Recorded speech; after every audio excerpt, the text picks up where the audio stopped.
What's up, everybody? Welcome to the show on another lovely Tuesday here in August. I guess you could call it D23 Eve, I guess, close to it. We're getting close to D23 and whatever Disney's going to announce, which we will talk about a little bit in today's show, along with some other interesting little news tidbits out there. Maybe something's coming to Hollywood, Universal Hollywood, that I think some people in Orlando are going to be jealous about. And I think that's going to be interesting. I think that could be a good discussion about how quickly they got that out there is another thing. And then maybe lighting at Epcot's getting fixed. Maybe. Now, do you think with that whole Universal Hollywood HHN news, we're going to see a lot of Be Fair to Florida on X? Oh, yeah. I will start that, actually. I was like, how dare you guys? I actually think you guys might have a cooler version of the Aussie house that you guys are getting to. A little bit. I don't know. It's always that thing you don't get. You're like, that looks really awesome. But I don't know. I'm excited about Aussie either way, but we'll talk all those things today, including maybe the return of a certain director coming back with all this mess in Hollywood right now. We'll go through it and talk about it. But before we get to any of that, I just want to say, hey, everybody in the chat, thank you guys for being here. I'll shout out a few people here. If I miss you guys, it's not because I don't care. It's just because there's a lot of people here. We got Kaylee, we got BinkCon Pro, we got Matt Muir, got John M. Make It Rain, got Juliet, and Juliet leaves a 5 here. It says morning simulcast with a 5 sterling pound, I believe. I think I got that right. Morning simulcast with Vash Sky ParkCast, Captain Magic, Orange Grove 55, Skyliners, Skywatchers, and chat. So hello to you. And we got Mr. Seymour Duck in the house from the pond. Got Tommy Toon in here. What's up, Tommy Toon? Yeah, and we did listen. We got our golden cardigans. We are ready for D23. Maybe we will wear them on our next stream. We're presenting the Bob Iger Excellence Award at D23 this year, which Bob Iger is going to get. You know, we didn't make. We're just there presenting. We don't get to make the decisions around here. But very true. Yeah, we got Den Peterson, just a Dutch. You got everybody in here. So thank you guys for being here. Definitely appreciate it. We'll hit some of these supers before we get going as well. Before we do any of that, just want to introduce everybody to our great panel we have here. So as always, have Mr. Orange Grove 55 in here, sir. Where can everybody find you out there on the lovely, lovely internet? I love doing this multi-channel stream every single Tuesday. It's a lot of fun. And I do want to give a big shout out actually to Gordon Grubbs in the chat. He actually has a great video out right now.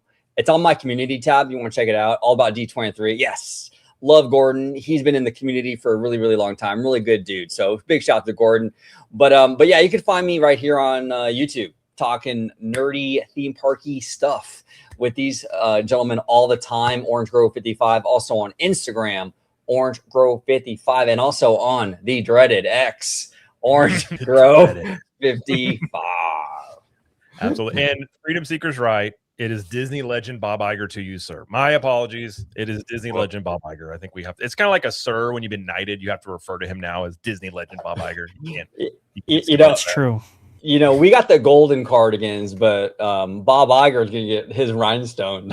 Yeah, it's going to be bedazzled with his name on the back with like number 1. Yeah, all that stuff. Yeah, he won't let Josh touch it either. It'll be a big thing. But we also have Mr. Vash Sky here as well. Thank you for being here, Vash. B-roll extraordinaire. Thank you for being here. Where can everybody find you out there and all your stuff you got coming up? Yes, absolutely. So this is D23 week, as everybody knows, and for D23, the Ultimate Fan event, we should be doing something very special on Saturday. I still have to talk to that park place to see what they're doing. Maybe they've already made an announcement already. I'm not sure.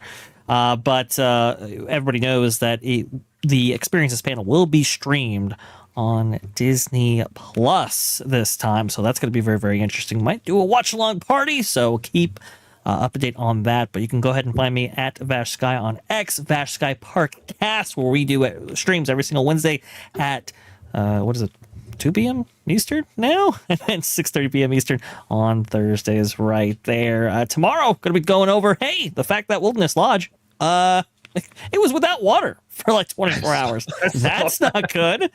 And I'm sure we'll be covering D23 predictions there as well and all kinds of stuff. So definitely check us out at the Vash Sky ParkCast. There he is. And there will be, I believe we'll be talking a lot about the reactions to D23. I was actually going to think about doing a D23 like watch along type thing. And then I told my wife and she's like, we're going to be at Universal Saturday night. And I was like, oh yeah, that's not going to work. So I think we'll maybe Sunday or Monday do something there. But yeah, we're going to be at Universal. What is it? AP appreciation night. So they do like Friday and Saturday. So it's kind of like an after hours, but it's free. So it's pretty cool. I enjoy the fact that they do that. I don't know if they do that in Hollywood. Do they do AP nights out there? Yeah. Yeah, they actually do quite a bit. Nice. Yeah, they're pretty cool. I enjoy them. Vash, I think you and I went with Theme Park Wizard not too long ago. Wasn't that an AP event that we were all at that one time? It was like freezing, right? No, it wasn't an AP that? event. I think it was just a day in the park that we enjoyed right there. But it felt like an AP event because we were all APs and we were all together. Well, there you go. You guys had AP buttons. That's what made it special. It's always AP Day at Universal Studios. Yeah, it's like it's not who you're there with. That's what makes it special. That's what That's right. There we go. We're also joined by Mr. Theme Park Conductor. I wanted to call you Mr. Choo Choo, but I won't do that to you. But that's all right. You can call me. I'm going to install a Choo Choo sound on here for you. So I want a train sound when you come up. I think it'd be intimidating and awesome. But thank you for being here. And where can I find you out there? Absolutely. Well, it's going to be a great conversation tonight. You can find me on YouTube, Instagram, and Blue Sky at Theme Park Conductor, on X at Theme Conductor, TikTok at Theme Park Conductor 1, every Sunday at 5 or 7 p.m. for Conductor Sunday live stream, where all three of these gentlemen have been on that live stream and will continue to join that live stream in future Sundays going forward. And we talk everything from Disney to Universal. We talk about some studio stuff in there. We talk about how many golden Guardians Bob Iger has in his closet of many, and so much more. And it's D23 week. It's going to be phenomenal. OG has been prepping me for about a year now. And he's all like, dude, it's going to be the most memorable weekend you will ever have in your life. I'm like, let's go. You should have shot low, OG. You should have told him it's gonna be terrible, and then he's like, "What that bad? It was pretty good." See, I'm already messing up tomorrow's PR with the lowered expectations. Well, I didn't want to rage bait him, so that's why I didn't say it like that. Well, thank you for being here, and I'm guessing Bob Iger has, I'm gonna say, above 10 golden cardigans, if I were to guess. I feel like if you open up, it's like you ever seen those where like the entrepreneurs have the same outfit? It's just their closet's full of all black shirts. His are just all white or gold cardigans. Oh no. Okay, so when he opens the closet, that the heaven music starts playing, the golden light, all that stuff. Yeah. His AI is like, "Welcome, Bob. You are a Disney legend," and he's like, "I am." Hey, it's Jarvis. That was his going away thing. I need Jarvis in my home. And I'm like, just get him out of here. Fine, give him Jarvis. He's got like a little automatic spritzer with the Prada cologne. Oh my god! I feel like all this has a really good chance of being true, to be quite honest with you. But before we get going too far, just do want to mention we had some super chats before we even got started here. And I don't want to miss any of those. So we have a couple here. I think it's for you, OG. So if you want to, sure. Is this one first? Oh, yeah, this one first. Okay. Yeah, we got Mr. Matthew Murr all the way from the UK. He's done videos actually with Vash and I. Well, with me recently and with Vash and I a couple years ago. But he says here, I genuinely hope Jennifer Hale, the main voice of Cinderella, is present at the DCA concert on Thursday, given that her tenure almost matches that of Jodie Benson. And if not, I hope there's at least, and I guess there's a part 2, right. There we go, an explanation as to why she couldn't come to prevent fans from weaponizing Hale's absence to make Disney look too selective. Yeah, I mean, you know, I'm sure if she's available, Matthew, I'm absolutely sure she would love to be there. And I hope, because I know you're a big fan of Jennifer, hopefully she is there so you can enjoy. Oh, Gordon is a new member. Awesome. Nice. Hey, Gordon. But yeah, thank you, Matthew. Appreciate you. And I really do hope that she is there on Thursday. It's gonna be a crazy weekend. It's gonna be a lot of fun. So we'll see. Absolutely. And then we have a $5 here from XVoot. Thank you, XVoot. The GTA 6 loved it. Is going to be the biggest piece of media ever to release. I think that's undoubtedly true. Have you played it? He said loved it like he's played it. I'm looking forward to that. I'm also looking forward to Wolverine coming out. Wolverine's supposed to come out in, I think, a couple of weeks. Yeah. Which is the same game producers that made like Spider-Man and the Batman Arkham games. So I think that'll be pretty cool. Interesting. I did a reaction video with our friend Candid Camper on that one. And we're Ricky in the house, by the way. We got Hey Bricky, but I did a reaction to that Wolverine game, and that thing is gnarly, man. It looks really cool. It does look cool. And if you do a Wolverine game, it's like that is one I'm gonna have to hide my children from, because my kids I started playing the Spider-Man 2 game just to kind of, I had it free with like the PlayStation thing I got, and they've been playing Spider-Man, which I'm like, okay. But like, they're not going to play Wolverine. That'd be a little too much for them. Spider-Man's more family friendly than Wolverine many times. Now, real quick, Jared, I just want to give a big shout out to Hey Bricky, because Vash and I did a reaction video. He did this great video on the opening day of Disneyland and how it was more staged than we know. And that video was absolutely phenomenal. So yeah, everyone check it out. It was a great, I mean, Vash, right? It was pretty incredible stuff. So absolutely love that video. Love doing it with you, OG. But Bricky put on an amazing video himself, and we kind of break that down and add a little bit more context, and Bricky does a phenomenal job, but that one was really, really awesome stuff. So if you like to, have the historical retrospectives and go back into history and all of that, that's your video for you. Absolutely. I do like how Bricky, he's not just like a regular vlogger. It's like, I'm going to bring my aspect, like it's almost like armchair imagineering in many ways. I do appreciate that. So, well, yeah. See, it's quite interesting because Bricky is very knowledgeable about the content he produces for all of us to watch and kind of learn and understand a lot of information that a lot of us kind of have forgotten about, and he kind of brings it back to light. So I do like that. Me and OG react to his videos all the time. And I ask everybody in the chat, if you are not subscribed to Hey Bricky, he is so close to the 100K mark. Please go subscribe to Hey Bricky, and let's get him to that 100K. Give him that theme park and push. Give him that push. Yes. Well, and the thing too is I appreciate Bricky, because I think Bricky and I are on this island where we're optimistic about Pandora at DCA. You guys are on the island, and everybody else is like throwing things at you. You're like, oh, I love it. For your guys' defense, I think you've been right the entire time. Especially a lot of the detail there, where it's like, what is an experience? I'm like, I don't think it's. I think maybe there. Disney needs to clarify a few things, but more than likely, they're putting it on a thing there. It's going to be something more than just a Moana walkthrough. One would hope, at least. Yeah. I think that's your worst case scenario. It's like the Journey of Water featuring Avatar, and you're like, oh no, what is this? Well, I'll tell you what, Jared. If we get the Avatar walkthrough a la the Moana thing, I think I'm going to go full Universal at that point.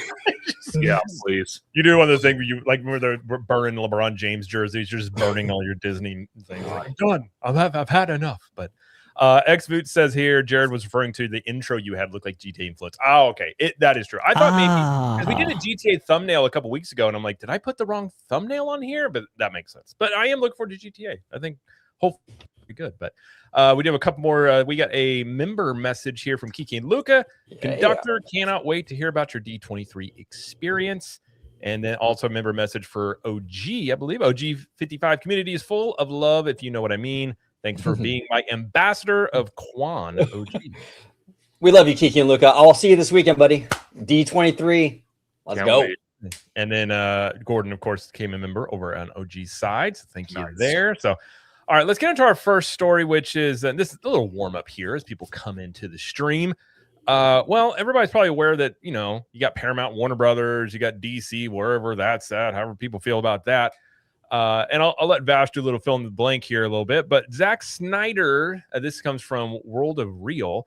Zack Snyder's escape from New York lands at Warner Brothers. And Vash, fill me in on here. What all happened? I know you said that Zack Snyder was spotted on the Warner Brothers lot very recently. Yes, according to Page 6 Hollywood, Zack Snyder was not only spotted on the Warner Brothers lot, but apparently held a screening of John Borman's 1981 classic Excalibur for employees. And that was quite noteworthy because I don't believe he's made an appearance on the Warner Brothers lot ever since he was removed from the what is it, the DCEU and the Snyderverse and everything else, right? Obviously, that whole thing broke down. So the noteworthy thing here is that Zack Snyder is even involved with Warner Brothers at all, but that obviously has give risen to a lot of rumor, a lot of speculation as to the confidence levels Zack Snyder, I should say David Zaslav might have in the current DC universe, right? Obviously, Supergirl crashed and burned, and now it's like, okay, well, will James Gunn actually deliver the goods? The fact that Zack Snyder, though, is looking to not only, be on the lot, but might also be involved in I guess it's a remake or redo or something of Escape from New York, the 1981 classic there. So I'm not sure what that means there, but from what I understand, there is a remake in place. Zack Snyder might actually be attached to that, and if that's the case, then it might actually be a Warner Brothers film, which would be one of the first projects that he has done with the studio ever since being kicked out of the CEU. Again, a lot of things turning here. Yeah, I mean, and here's the thing: I got nothing personal against Zach at all. But my thing is with DC, I feel like they need like a reboot, like a fresh start. Like this, I feel like going back to Zach, like the fifth reboot of DC in the past 3 years. Right? Exactly. I'm like, okay, it's like. Come on, right? Like, let's really get like a vision and get some new blood in there. Some, and I just feel like going back to Zack Snyder. It's like, oh man, been there, done that. Right? I don't know. And again, I have nothing against him. Some of his movies are great. I just feel like it's kind of like, okay, so James Gunn didn't work out. Now we're gonna go back to Snyder, and it's just round and round we go. Yeah, my thing with Zack Snyder is if he's not writing it, it has a really good chance of being good. Because I've always think his visual, the way he shoots, is really good. It looks great on film. Writing is not his strong suit. One of the only things I'll ever give Kathleen Kennedy credit for, is she did not do his Star Wars, whatever he was going to do, which became Rebel Moon, which was one of the worst things I have ever seen come across my TV screen. If he's not writing it, like Watchmen was fantastic. I did not hate a lot of his DC stuff. Now, you can blame the studio for a lot of it. Like visually and the casting, I think was good. So if you got somebody writing something and he's just shooting it, you got a pretty decent chance. But Warner Brothers has completely, I mean, if you think of the early 2000s where they were and where they're at now, it is just complete incompetence of just, I mean, you had Lord of the Rings, Harry Potter, Batman with Nolan, you had all these things, and now look at where they're at. Like, there's no reason Warner Brothers should be being purchased by anybody with the IPs that they have. It is just complete mismanagement of them. But with that said, like, for instance, Ben Affleck, when they first named him as Batman, I was like, what are we doing? And then honestly, I think he might have been the best Batman we've seen on screen. It was fantastic. Well, and here's the other thing too. Right now, I don't want them making any decisions, because right now we don't even know who's going to own Warner Brothers. I mean, Paramount or I mean, don't make any decisions now when you're in this transitionary time. When you get settled in, then we can figure things out, Yeah, I agree. It is interesting because if they did, like, let's say, which I do still think that Paramount ends up with Warner Brothers at the end of the day. That, or if Warner Brothers keeps it, they just run it into the dirt and then they sell it for pieces, whatever. I don't really care. I mean, I like that scenario better, to be honest. I think that's what should happen with this stuff. But I think if Paramount gets Warner Brothers, I just don't see you. Are you going to do another reboot here? I kind of feel like Gunn would be out, and maybe you bring in I think if you bring in Zack Snyder, there is a Snyderverse fan base that would immediately come over. And if you have better movies coming out, you have a shot. But I think revamping again is just, the audience is going to be like, what are we doing here? Like, we're going to do another introduction to another Superman or something like that. It would just be too much. So I kind of like your idea, Jared. I think Warner Brothers shouldn't sell to anybody. Just run it into the ground, sell it piece by piece. Yeah, because I agree with Wizard. If Universal can get their hands on the DC rights, can get their hands on the Harry Potter rights, it would save Universal, at least on the Harry Potter stuff, tons and tons and tons of money. Oh yeah. I mean, I felt that the way all the videos we ever talked about all this stuff. I'm like, my ideal scenario is you sell this off in pieces, and let these come, because this way, like if you bid and buy DC, you are going to really be like, we paid whatever we paid for this, we're going to take good care of it. If you just get all, it's kind of like buying something and you just got all these things in there, like how much do you really care about all this stuff? I think that's better for the IPs that are underneath them, but I guess we'll see how that all plays. Well, it's quite interesting. It's like buying a luxury car, but you use 1/4 of the accessories inside the car, and you pay markup for that. Yeah. Well, and here's the thing, and actually, this opinion might differ from some of the guys on the panel, and maybe at home, but Jared, you make a great point when you say like there should be like Warner Brothers shouldn't be bought by anybody. I actually kind of agree. And this whole like drama with like the David Ellison saying he's going to move out of California.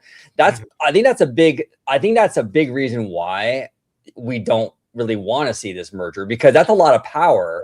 Because you're moving 2 Hollywood studios out of California now. And he has every right to do that. I mean, he does, but like I feel like that's a lot of what's the word for it? Leverage and control. And it's like I don't really like any one entity having that much pull. I mean, he could single-handedly decimate Hollywood in California by doing that. I mean, you know what I'm saying? So it would be better if these companies did stay standalones, you know what I'm saying? Because I do think it can lead to problems, but we'll see, Well, apparently Ellison is signing agreements with theater chains about that 30 movie a year thing, saying that they're going to do it, which I find very interesting. Well, what do you guys think about that? Because it's like, do you think there's demand for that though, theatrically? No. If they're good, maybe, but like at 30 movies a year, how good is that? I guess my question would be the quality, and like, what are we talking about? Like, back in the day, it wasn't uncommon that a studio would put out that much content, but that was just a different thing. Like you're talking like now you got streaming and plus movie theaters. I don't know. I mean, if he's making these agreements, I don't know. All this is so interesting because it's obviously gotten very divided politically and all this stuff, and at the end of the day you're just like, I just want to see cool movies. Like can we watch cool stuff? That's all I really want. Well, and I was talking to Seymour about this the other day on a video where it's almost like because Bob Chapek made the same mistake where it was like quantity over quality. Right. Like, why don't we just release as many movies that are just as many that you can make that are good? Like, I don't care about the number. I want quality. And that's what Chapek was doing with like, we're just going to pump everything into Disney Plus and just so it has a lot in the library. And it really didn't turn out great. And I feel like Ellison is doing the same thing with theatrical. It's like, we're just going to pump the theaters full of stuff. And it's like, well, okay, but. And it makes you wonder. Some Greg here says 30 movies a year, no way it's going to be AI slop. I mean, I do think if you're putting out 30 a year, you're going to be using some AI, and maybe it wouldn't be all be AI slop, but I think a lot of the way the movie industry will go is the back end stuff is going to be a lot of AI. It is. Part of me wants to see it. Be like, okay, let's see what you put out. And if they put out bangers, then great. But I'm very skeptical that you can put out 30 movies of even remotely like stream, even if you're going to say 30 movies a year for streaming quality, I would have questions. Just be like, that's a lot of content. Because again, like you said, we've seen this play out before. Like quality play wins over quantity, and it almost always wins out that way, unless you're, I guess Walmart maybe. But not doing that. Well, Jared, actually, because Greg in the chat actually makes a interesting comment to what you just said, because he said quality look at Odyssey and Spider-Man right now. Just make good movies and get rewarded. Bingo. Again, it's kind of like the way I see it. It's kind of like a turf war, because if you're signing up to do 30 movies per year, we can all agree the movies probably won't be that great, and the movie theater industry continues to decline. More people are finding it more convenient to just stay at home, rent the movie on stream, and be in the safety of their home. It's not really, the theaters aren't pulling the numbers they used to. Granted, Spider-Man and the Odyssey did phenomenal, both movies I saw were phenomenal. But and this year as a whole is kind of an outlier because you're going to have a lot of movies this year that have done pretty well. Yeah. So well, and another thing too is and okay, so I was critical of Ellison, but I'm gonna come after my state a little bit right now too, because I do believe that California should do more to incentivize these studios to like not want to leave the state. Yeah. Hollywood is a big industry in California. Now, it's not everything. I don't think it's an apples to apples sort of comparison to Detroit, because California's got like Silicon Valley and all kinds of other stuff kind of going on too. But we can't afford to lose Hollywood, So I do believe the state can do more and should do more and hasn't done enough to keep these studios in Hollywood, making movies in Hollywood. And they've lost so much ground. A lot of movies now get filmed overseas, New Zealand or wherever. And it's like, come on, let's bring it back home. And they can do it. They can incentivize, what I'm saying? They can if they want to. Yeah, I agree. I mean, it's kind of like there's a lot of stuff right now, even like you look at sports, the Chicago Bears, like they're moving to Indiana. Like that shouldn't be the case, but it's like there's just a lot of just shifting of all sorts of things right now. And at some point it's like, is Chicago smart for like, if the Bears end up leaving, that's going to have a big economic impact on them. Same with the movie studio or the movie industry in California. Yeah. And so it's like, yeah, sure, you're making concessions, but like, okay. Well, the other thing too is that Ellison's not just talking about moving. He's also talking about selling the studios off in California after that happens in order to pay for the move.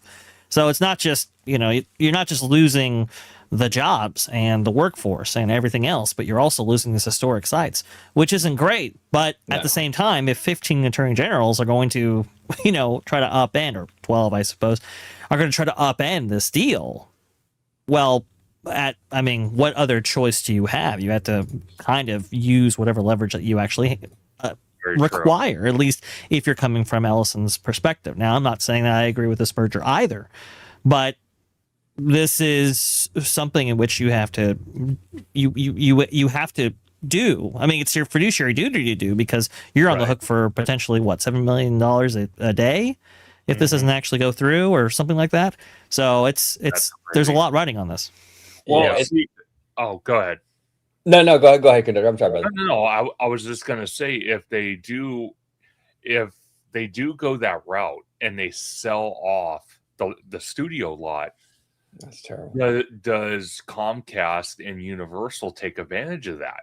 Because they've been talking about how they wanted to try to put a bid in for the WB merger, and obviously because of debt and stuff, they couldn't do it. But if they sell off the lot, they can move pretty much their whole studio lot to this location and give Universal the room it needs for theme park expansion to a whole nother level. That's a great point, Conductor. They could literally, you're right, offload almost, or probably maybe even their whole studio to the Warner lot. And you would free up all that space for Universal Studios Hollywood. Now I wouldn't necessarily want to see that, just because you would help the theme park, but you would really decimate Hollywood in general in California. But like, for me, I just, the whole thing it makes me really uneasy, to be honest with you. I just don't like it. So we'll see how it shakes out, though. Yeah, I agree. And listen, it may get really interesting, because I don't think the Ellisons want to pay $7 million a day at that point to do that. So they may be pushing really, really hard here really soon.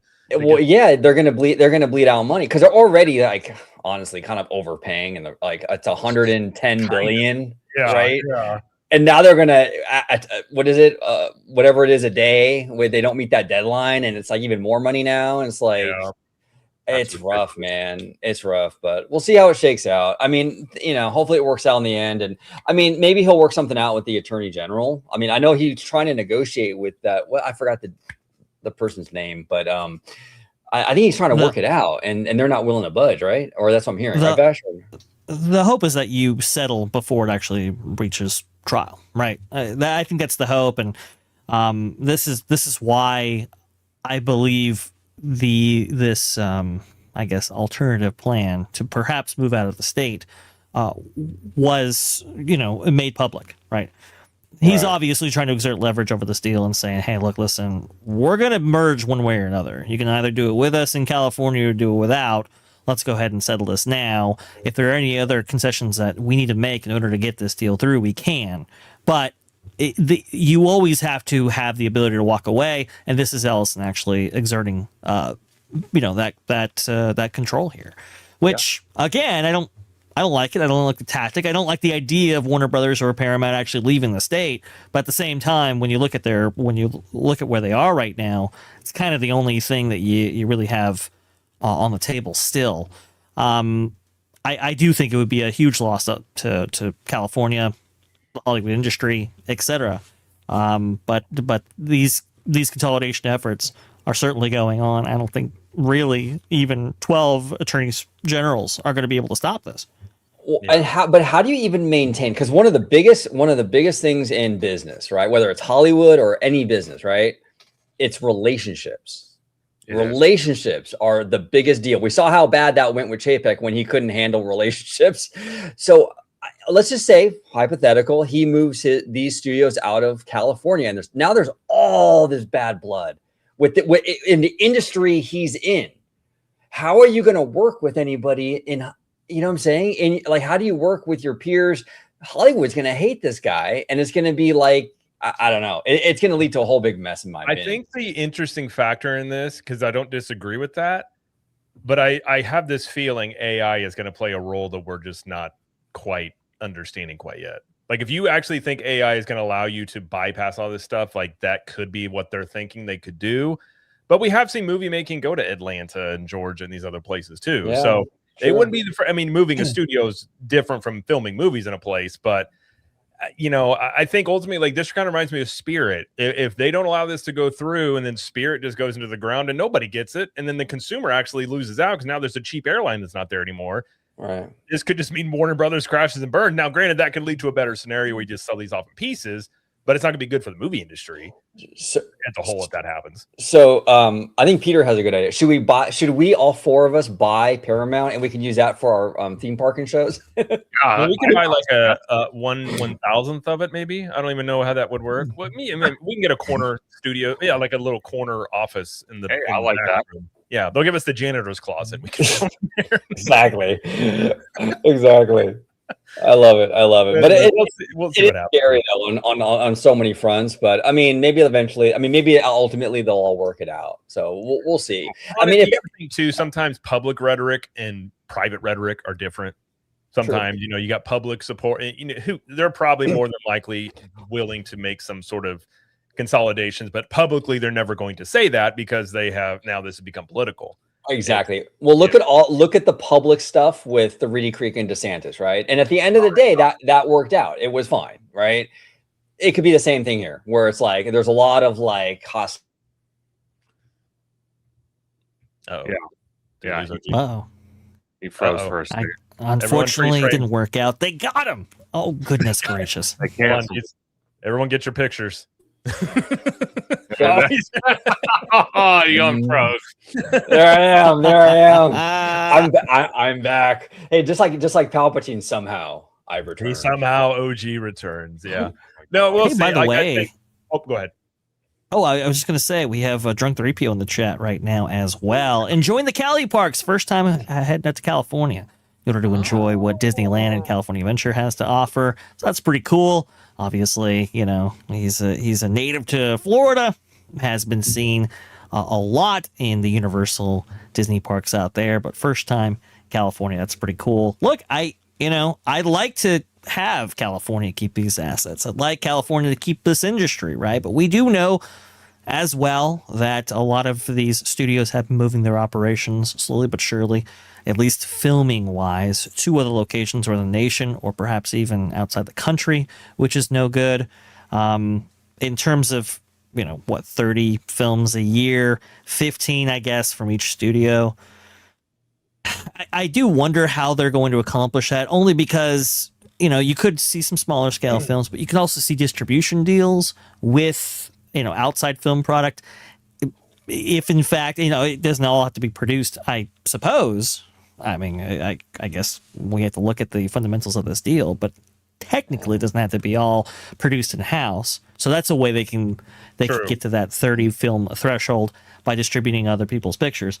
It's going to be really interesting to see how that all goes, and if in fact they commit to it, and if in fact this deal goes through. But there's so much money on the line here.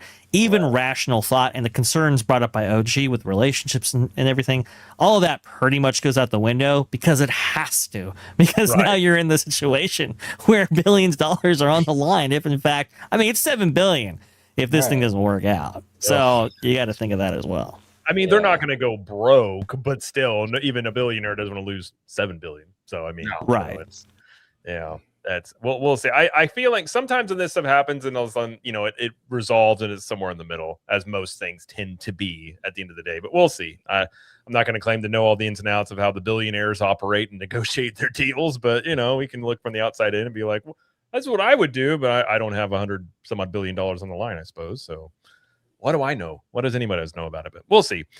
But I thought that was interesting about maybe Snyder making a return, because I think there's a lot of the Snyder fan base, I think, would be rather happy about that if that did happen. But we will see there. But well, speaking of what we typically talk about, and there's a little thing called D23 happening this week, in which OG and Conductor are going to be at, and we'll have some on the ground reporting from them on this. Now, it's interesting because we've been talking for weeks about what to expect from D23, and I think all of us have pretty much been in agreement. Like, I don't think you're going to see a bunch of huge announcements out of this or anything of that nature. And Disney seemingly is also out here tampering expectations a bit on their own. And this article comes from Blog Mickey, and it says here that let's see, where do they have this segment in here? I can't remember. Okay, well, anyways, basically Disney's kind of just tampering the expectations a bit here. I don't have the quote here about what to expect here. Now, I think from a marketing aspect, under promise, over deliver is a good thing here. But part of me actually thinks this is probably true, because I've been saying you're not going to see big land announcements, at least for Disney World. I don't believe. I think a lot of clarifying of current projects going on, maybe some refurbs. But I think this is probably the good move here, is to, because we've talked as many times, the fan base wants new announcements. They want bigger and better. And you had a really big D23 last year. This one, logic would tell you, not going to be as big, more than likely. Yeah, no, I completely agree with you. They're gonna put meat on them bones when it comes to the big announcements they made 2 years ago. So all the Florida stuff, you got, Tropical Americas, Monstropolis, Villains Land, Piston Peak, which, by the way, Drew posted a video. It was an official D23 video. He posted it on X. They were shipping a Piston Peak model. I saw that. Right? That was dope. And people were like using Grok to like clean it up. And so it was pretty cool. Yes. But here's the thing, like they're going to give us details on that. They're going to give us details on the California stuff. We're going to get a lot of Avengers, which there was some news on that. Actually, we can get into if you guys want, about new technology. They're going to get into Coco, and we're going to get some Pandora. See, they have to do Pandora because like Jim Scholl created a whirlwind of rumors with that whole thing with Zootopia and all that. And they're going to want to get in there and clean all that up. And they got to, hey, no, it's going to be Pandora, and this is what it's going to be. Same with Villains Land, by the way, with that rap article. They're going to want to come out and set the story straight on whatever that's going to be. No, exactly. They're gonna want to do that for sure. So, I think we're gonna get some really, cool like news on that stuff. And then I think in terms of new stuff, like new surprises, I think we're gonna get like some entertainment stuff. Maybe we'll get like a new fireworks show here, new parade there. But I am also hearing the rumor mill has really picked up on this Figment thing. So I don't know. I've been seeing it all over X today. People are really talking about that. Conductor, you and I did a reaction video. We did last night, actually, to Probably at Disney. She's great, and she's saying that she's hearing the same thing with Figment. So I mean, maybe that'll be like the big Florida surprise, right? Which would make some sense after the last one, because people were pretty angry about Rivers of America, Muppets going away. So this one, you throw the fan base a little bit of a bone. They've been asking for Figment for a while. Not that expensive. Gets you goodwill. That's true. I could realistically see that, especially Tomorrow being in charge now and understanding kind of where the fan is. I think Tomorrow has a better understanding of what the fan base wants more than Iger. Whatever level you want to say either one of them understand it, I think Tomorrow has a better idea of it than Iger did. Oh, and so I could definitely see that as a scenario. And also I would just say, there's other refurbs you could see, Space Mountain, Spaceship Earth. Like it could be quite a few refurbs, but I think Figment is in play on some level probably. Well, you have to remember back in 2024, Epcot was left behind. There was no announcement for Epcot.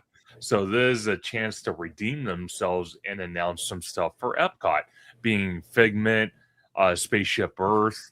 I don't think as far as a pavilion, I'd be shocked, but I would be surprised. Spaceship Earth and probably Figment, maybe they might talk about the formerly announced or unannounced Play Pavilion. They might talk about that. Yeah. There's possibilities here, but I agree with you, Jared. It's going to be a lot of clarification. So that's something I think on both coasts, and tell me if I'm wrong, on both coasts, there's two major projects that have a lot of controversy due to articles. And Jared, you said it yourself. It's Villains Land and the Magic Kingdom. It's Avatar and Disney California Adventure. Exactly. And to answer Rob White's question, we need to, or not a question, I think you just made a comment about what's up, Rob? Definitely need to say what Pandora is. See, we already kind of know what it is because we already have like 2 or 3 pieces of concept art for the boat ride, we have art for the land. I mean, we know what it is. I don't know why they call. See, here's the thing: Disney plays word games, and the experience thing is likely them trying to be fancy with it. It's a land. I mean, we can see it on the art. It's a land. But Disney's gonna do all this weird stuff, right? Just like with Galaxy's Edge, live your own adventure and all that.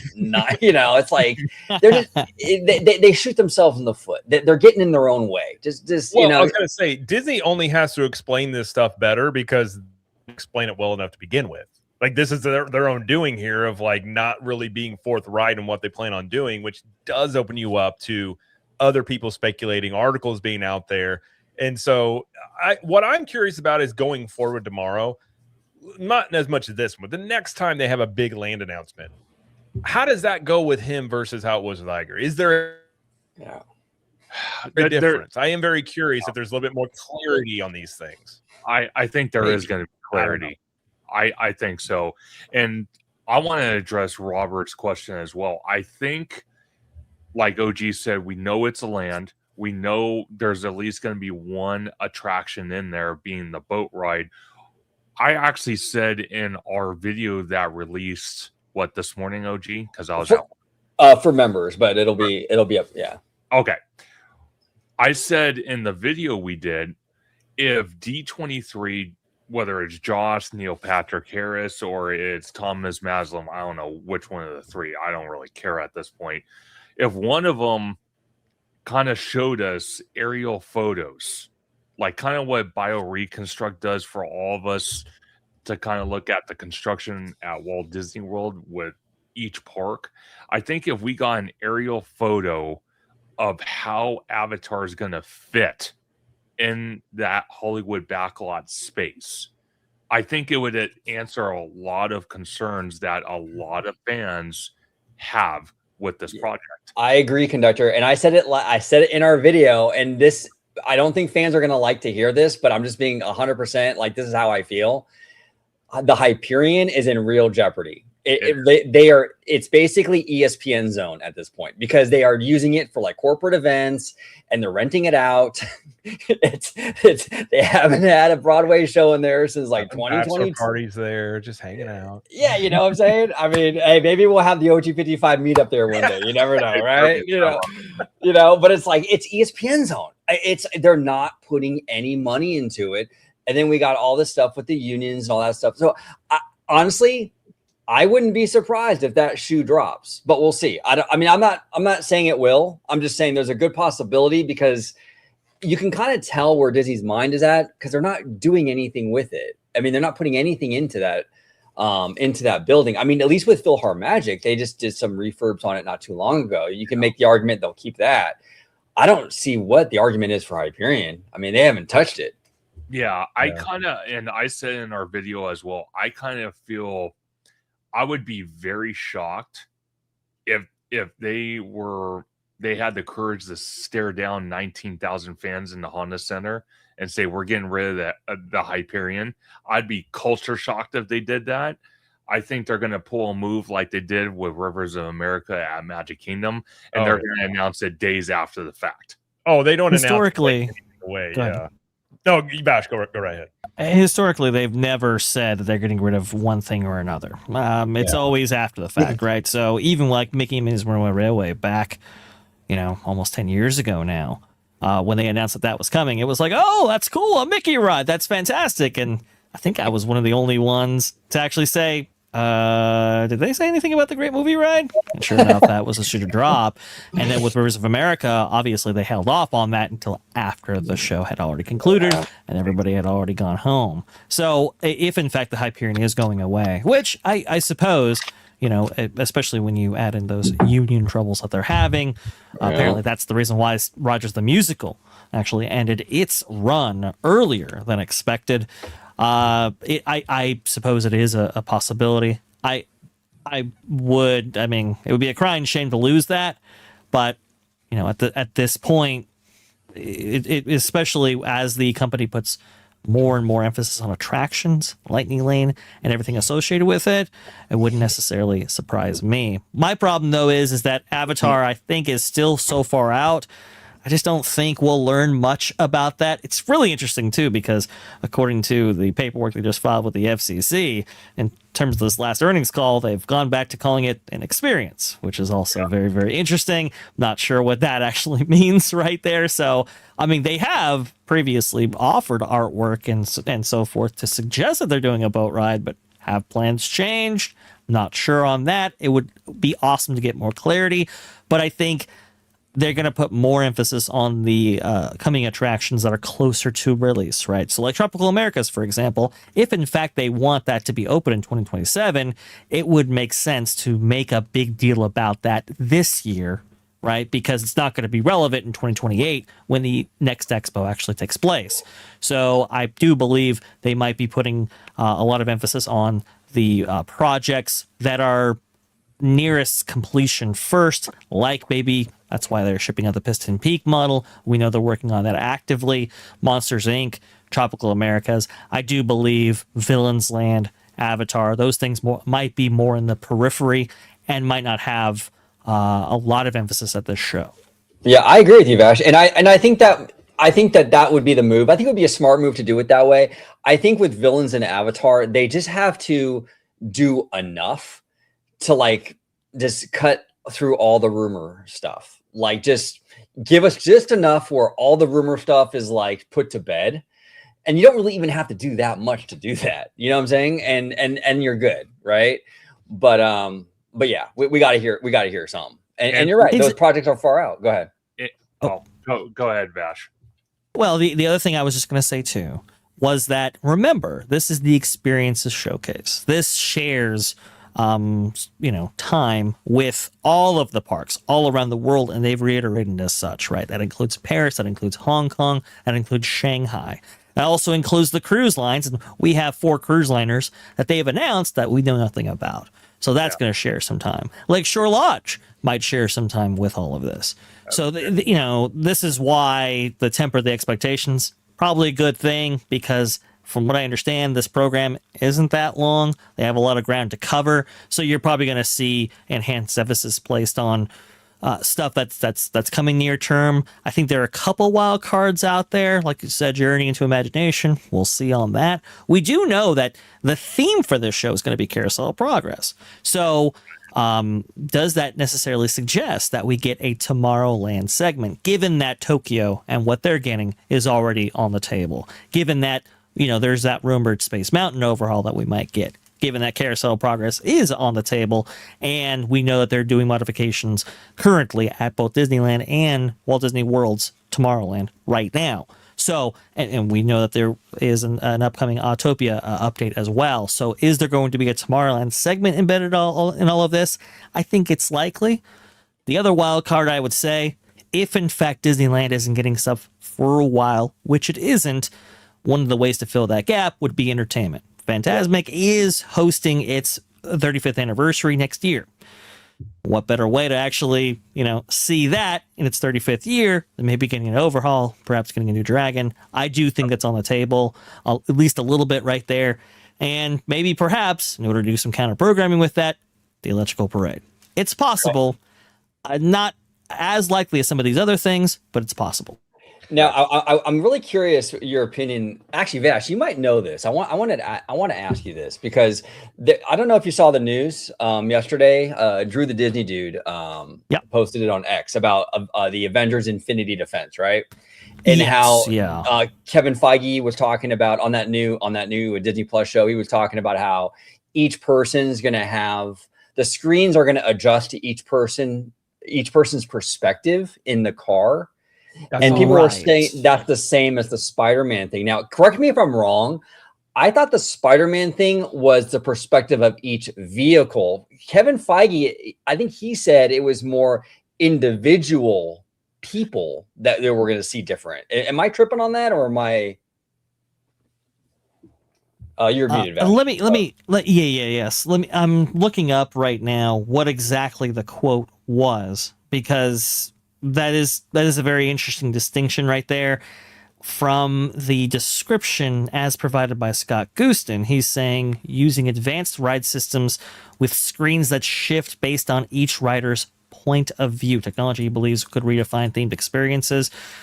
Yes, so that would be a distinguishment from the Spider-Man attraction, let's say, over there at Islands of Adventure. That could be... Obviously.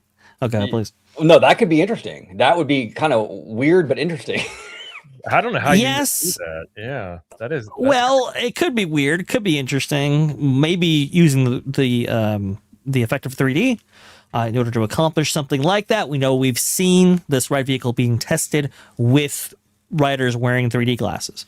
So we know that there's going to be a 3D component to this. I will say, if people enjoy screen-based attractions, then the Avengers Infinity Defense is going to fit that bill, let's say. And I was just going to bring this up, but go ahead. No, go ahead. I want to give a big shout out to Theme Park Obsession. He's in the house. Yep. And then Conductor, go ahead, brother. No, absolutely. Theme Park Obsession, when he was out here on the West Coast, his coverage at Disney, at Universal was legendary. It continues to be legendary out there on the East Coast. He's such an awesome guy, and just the content he puts out is so amazing. And he's absolutely right with the statement, being that they won't start anytime soon until the Eastern Gateway is done. It is a blessing in disguise, though, that they are starting to rip up the asphalt 3.5 years later. But, yes, we're making progress. We are making progress. But I will actually have to respectfully disagree with Theme Park Obsession a little bit on this. They're closing Monsters, Inc., I believe, early 2027. I think it was early 2027. Even if it's late 2027, that Eastern Gateway is not going to be open by the time Monsters, Inc. closes. No. So I feel like they're starting it before the Eastern Gateway is going to be completed, in my opinion, because they wouldn't be shutting down Monsters, Inc. in 2027 if they were going to wait till the whole thing was done. Yes. Do you think it changes the equation because James Cameron basically said he's done making avatars, though? I was just going to... I'm wondering about that too, Jared. That's a good question. I don't know how far along they are, because I know John Landau, his creative partner, who unfortunately passed away a few years ago. He has a producer. Thank you, Vash. He had a picture in front of Imagineering 2 years ago working on this thing. So most of that work might already be done. The other thing about the James Cameron thing, people think that just because James Cameron isn't going to do these movies anymore, that Disney's not going to make these movies anymore. Well, ask George Lucas what happened with that. So, they don't need him there to make these movies. And it might even be easier for Disney to get him out of their hair and do their own thing. So I didn't even think about that. If they would continue making them without him, that would be very interesting. But if they're going to do a land, I mean, it would be in their best self-interest to keep that franchise going. If that's what they're going to do, they're absolutely going to make more Avatar films, no matter what James Cameron's level of involvement actually is.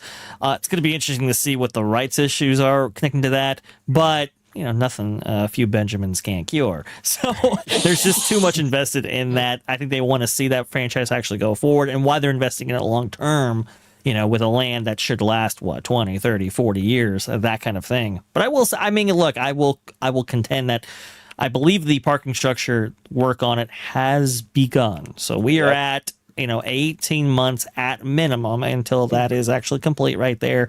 And I'm sure, like, if in fact the transportation area isn't going to be like embedded within that, then possibly, like you said, OG, they could get to work on that Eastern Gateway right now. And as long as they have transportation services provided that bus depot, then they can meaningfully work on whatever is going to replace ultimately Monsters Inc., which we know is Pandora with an experience.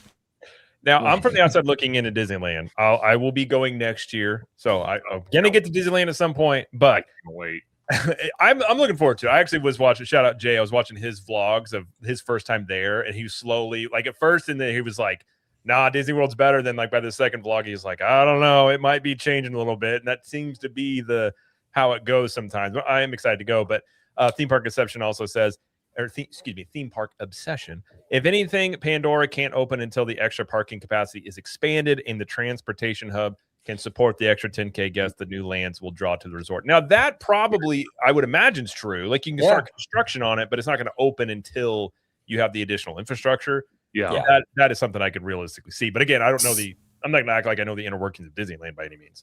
Star Wars Galaxy's Edge had this kind of maturation period in which they had a parking structure built and open right before Star Wars Galaxy's Edge. I would assume that they're working within a similar framework in that you do probably need enhanced infrastructure before Pandora can actually meaningfully open. I do believe, though, that from Pandora's perspective, right, we are probably 3, 4, maybe even 5 years away from that, whereas your parking structure might be 2 as long as 3 years. But I think they would have meaningfully gotten with it, within 2 years. So that's I think that's where it's roughly placed at. Don't quote me on that, obviously, but you can kind of see just by the fact that they have to do so much to move so much and to make sure that infrastructure is in place, why Avatar is further out than maybe, say, Coco. And again, I think they're going to put a lot of emphasis on the Avengers and Marvel because of those issues. Now, I want to give a big shout out real quick to Conductor, because Conductor had a great point in the video that we did together on my channel. Yeah. You made a great point, Conductor, and I'll let you kind of elaborate on your point. But because a lot of people are saying, why are they putting it in Hollywoodland? Why don't they just put it in the Symbol Lot? Conductor, you made a great point with the Symbol Lot having an issue with homes behind that. Go ahead and elaborate, because it's your point. I don't want to steal your thunder. No. And I'm glad you brought it up, because I was actually two minds think alike. I love it. So it's interesting because where they're putting it, because I never thought about it until we did our video last night, is that where they're putting Pandora in the Hollywood backlot, it faces Harbor Boulevard and it faces all businesses, and there's no homes on that side. So being that, it's a smaller footprint than what they could probably utilize in the Simba parking lot, you would have to, you kind of think on opposite ends, though. We're probably going to get the better version of Pandora, even though it's going to be smaller, because they can do more with it. They can elaborate. They can add, if they want to do lighting effects, they want to do maybe pyrotechnics, they want to do all this extra stuff that maybe they couldn't get away with if it was in the Simba parking lot, because you have homes right next to it. Right. And those people that own those homes, they love Disney so much. Every single night at 9 o'clock at night, when those fireworks go off, they get super excited. Hey, you know what? You can ask Universal Studios how they feel about having stuff close to the, you know, residents, because they're going through it right now with Toluca Lake. But like that's the thing. I mean, Conductor, I think you bring a really good point. I think that when you put it in Hollywoodland, it's the existing park. It's next to all those businesses. It's not homes. I bet maybe that's not the only reason. I don't know, but it's probably up there with maybe 3 other reasons, but it's definitely short list of why they're putting it there. Vash, do you feel like, I mean, that's a valid point there, that it might be that where they don't want to put it over there by those homes?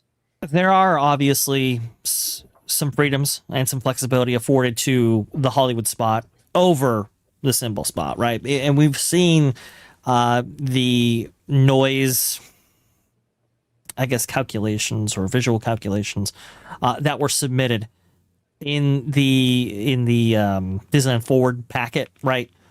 It details and lists how tall buildings can be. It lists and details what can actually be featured. It has to be surrounded by, let's say, like show buildings, for example, in order to maintain noise levels within the interior of that space. It's very detailed, right? And there is a framework, a rubric that you have to work within in order to get new projects to be established in that Symbol lot. That is true. There's no question about that. However, I don't think that's necessarily the case. I think there's a lot of enhanced infrastructure that is required to get people on that side of the Disneyland Resort. And that's why they've opted to go with the path of least resistance and what's most needed, which is honestly a replacement to Hollywoodland. It's always kind of been on, you know, it's always kind of been in the periphery of all of these California Adventure projects. It's finally getting its due. It's finally getting meaningful investment. And I think that's why they chose this, is because they need to develop that northern area anyway. It was already earmarked for Marvel back in the day. Yeah. Obviously, that fell off when Eastern Gateway didn't go through. Now it's not an inhibition anymore. They need to develop that area. It needs to be part of a multi-phase plan in order to get the bridge across harbor and all of that stuff. I think they're just developing an area that is needed, that requires development, and that offers a lot less friction than the Symbol lot currently does. I think that's the idea. Fair point.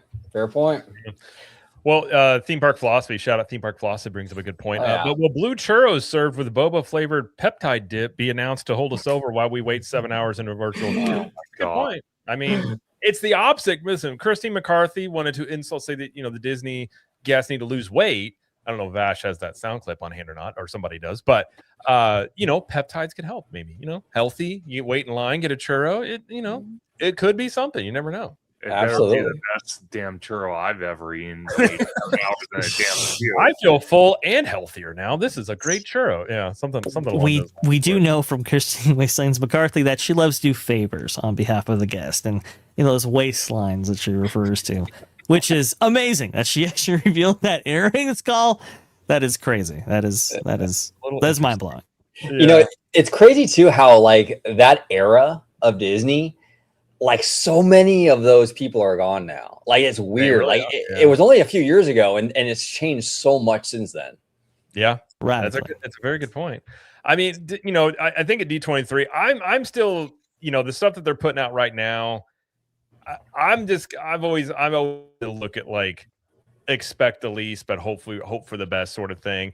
I think the thing that they could go heavy on, if they're gonna I guess it could be a factor, is tomorrow's first D23. So maybe, even though you had a big one last time, maybe he does want to have a bigger splash because it's his first one. But I think it would be refurbs. Like, I don't know if you're going to do 3 announced at Disney World, because I think legitimately Space Mountain is one. Maybe Figment, like you're saying, those rumors are out there.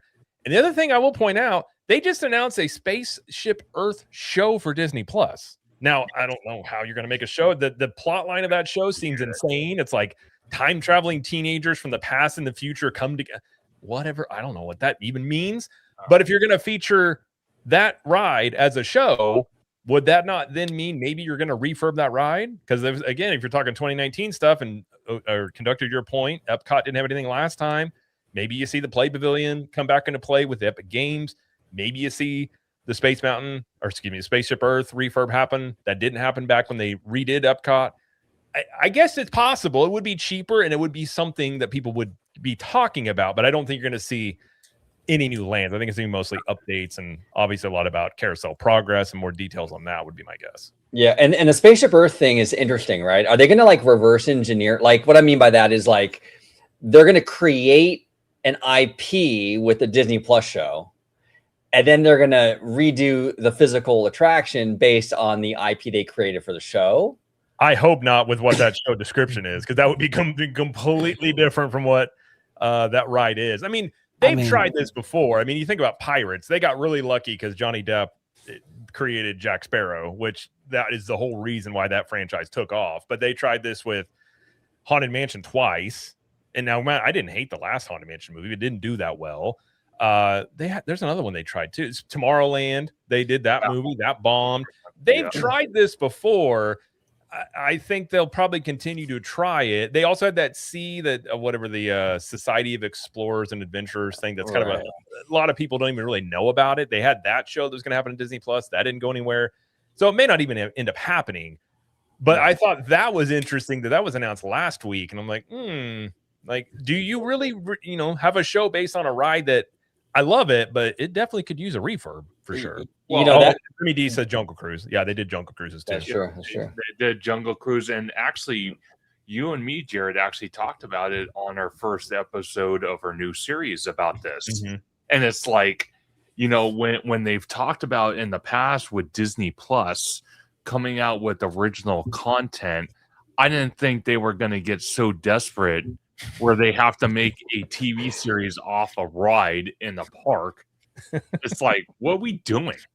For real. Well, I will say there was a concept years ago. I mean, this was 10, 15 years ago of a big thunder show on ABC that was supposed to be, supernatural, right? It was supposed to be set in the Old West, and this idea that this kind of, like the story goes, like a baron had gotten hold of a gold mine, right, potentially, and where that gold mine actually sits, Indian burial ground, things start going wrong, things start happening. It's a really interesting concept as a TV show that would actually play out sort of like Lost meets Once Upon a Time or something like that. Very, very interesting kind of thing right there. Player to it or something, maybe. Yeah.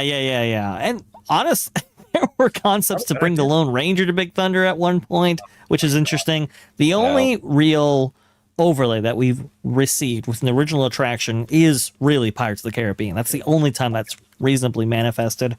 And it's one of the few projects that's been approved outside of what you were talking about, Jungle Cruise, Pirates of the Caribbean, etc.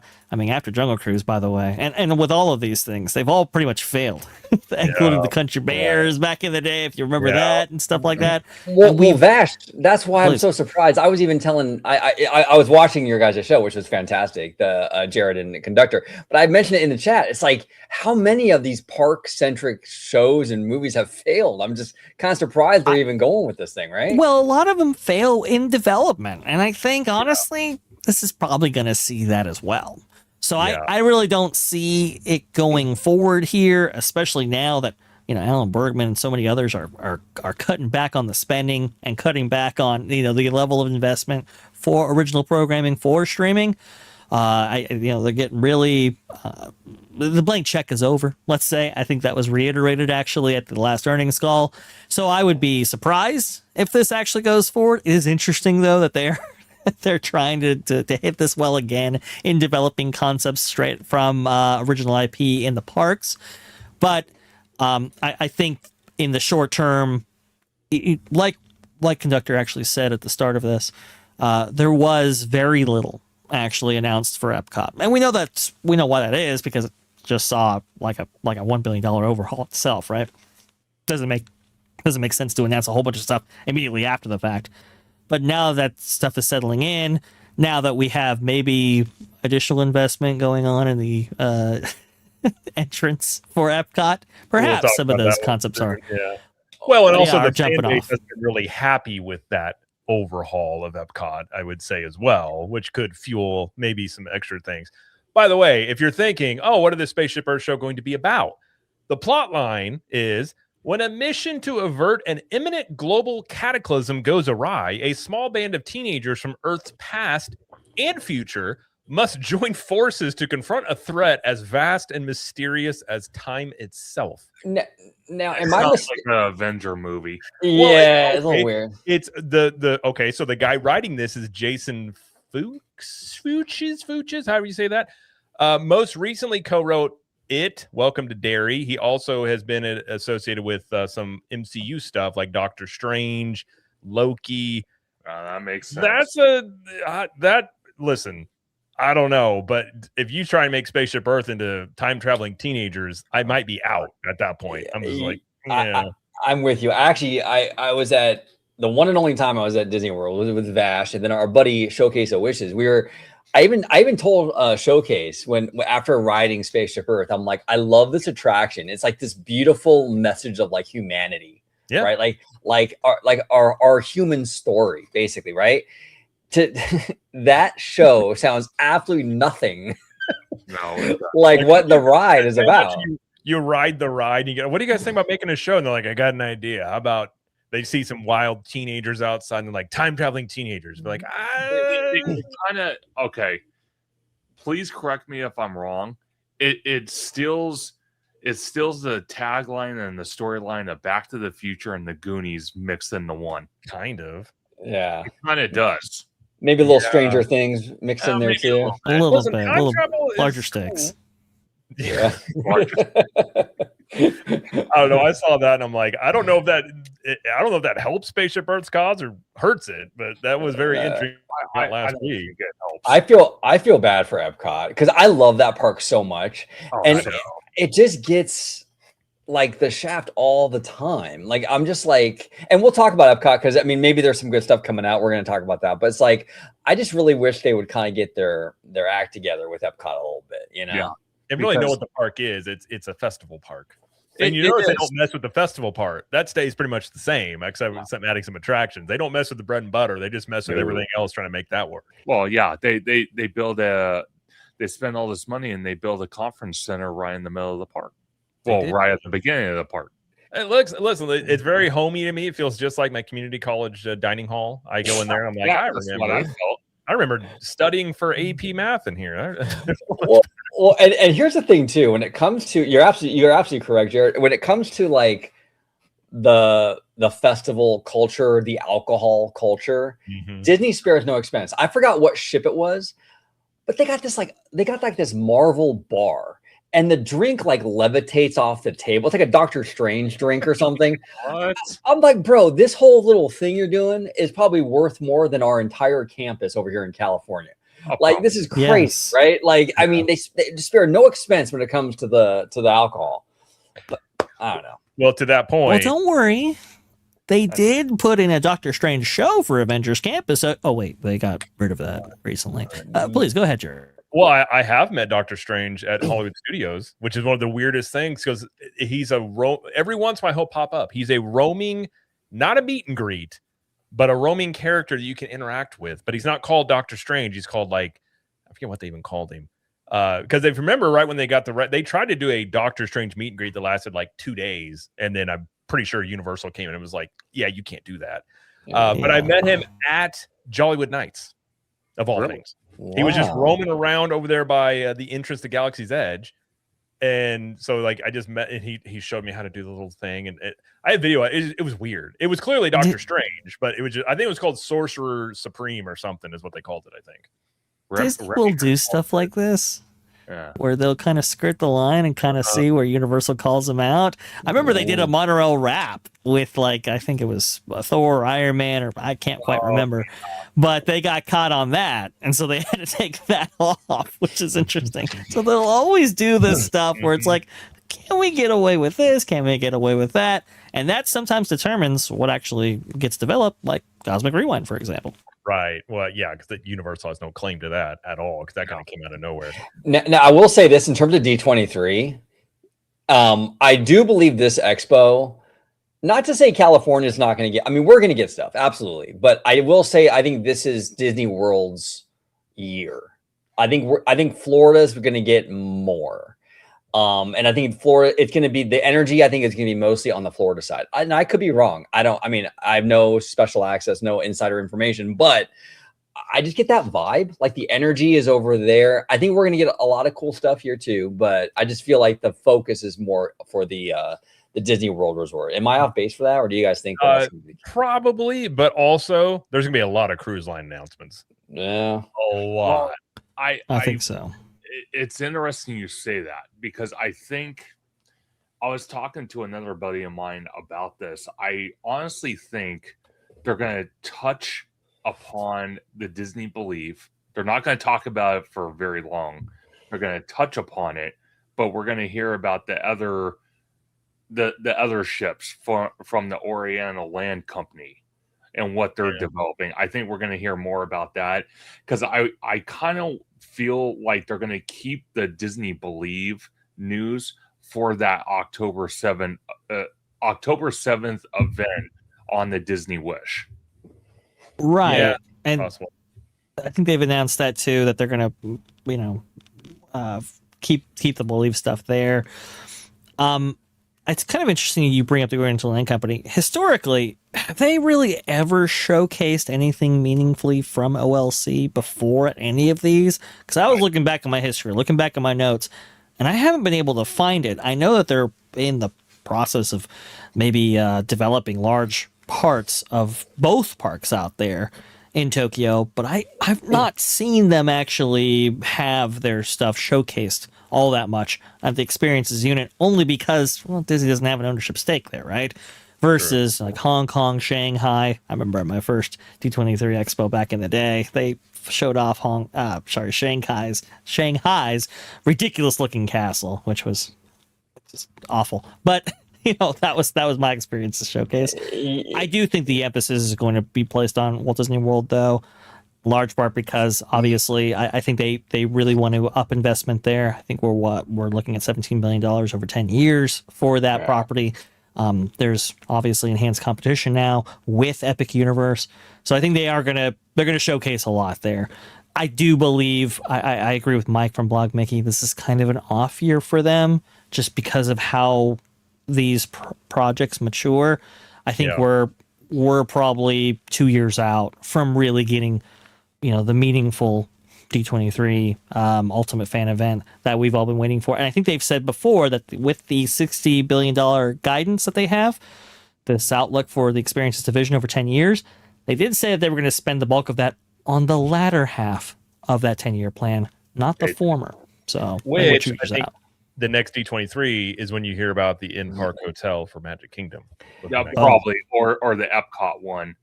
And I do agree with Theme Park's obsession here. I think it's more than possible we probably will get a announcement about a Fantasmic 3.0 that might include the dragon. Yes. Yeah. We need to. That show is in some pretty rough shape. I mean, it really is. The last time I saw it was actually a while ago. I think it was like September. It's almost been a year. But when I saw it, there was zero pyro the whole time. That's ridiculous. And no dragon. It was ridiculous. No pyro, no dragon. The choreography is all over the place. It's just been having nonstop problems. I know that they've had cofferdams in the Rivers of America for like months now, which is so weird. Working on Fantasmic infrastructure, I think at this point it's being held together by scotch tape and bubble gum. This is usually the point, by the way, around the October 1st period when the entertainment division is handed its budgets from Burbank. And it wouldn't surprise me if this stuff gets approved and fast-tracked before D23 Expo, and that's when you have the big announcement for a Fantasmic 3.0. I do think we're at that point. I do agree with Dylan here that there really is no rehabbing it. I think you have to do so many substantial improvements. You're probably looking at a 3.0. That probably includes a dragon. Again, next year, 35th anniversary for Fantasmic. Obviously, it opens 1992 back in the day, so I think the timeline and everything makes sense. Again, Disneyland is not getting stuff for a while because these projects are a couple years out. Let me ask you guys a quick question, and big shout out to Ben, by the way. He was recently on my channel. We had a great conversation, but Ben's asking Paradise Garden update announcement, right? Now, this is interesting because we have Coco that's going to go right next to this Paradise Garden area. Right. But so maybe they'll want to tie in that Paradise Garden food court thing to more Mexican style food, more Mexican style architecture and style aesthetically. But aside from that, that general area, speaking of the symbol lot, is going to have to be the entrance to the connector point to the symbol lot. It'll be somewhere around there.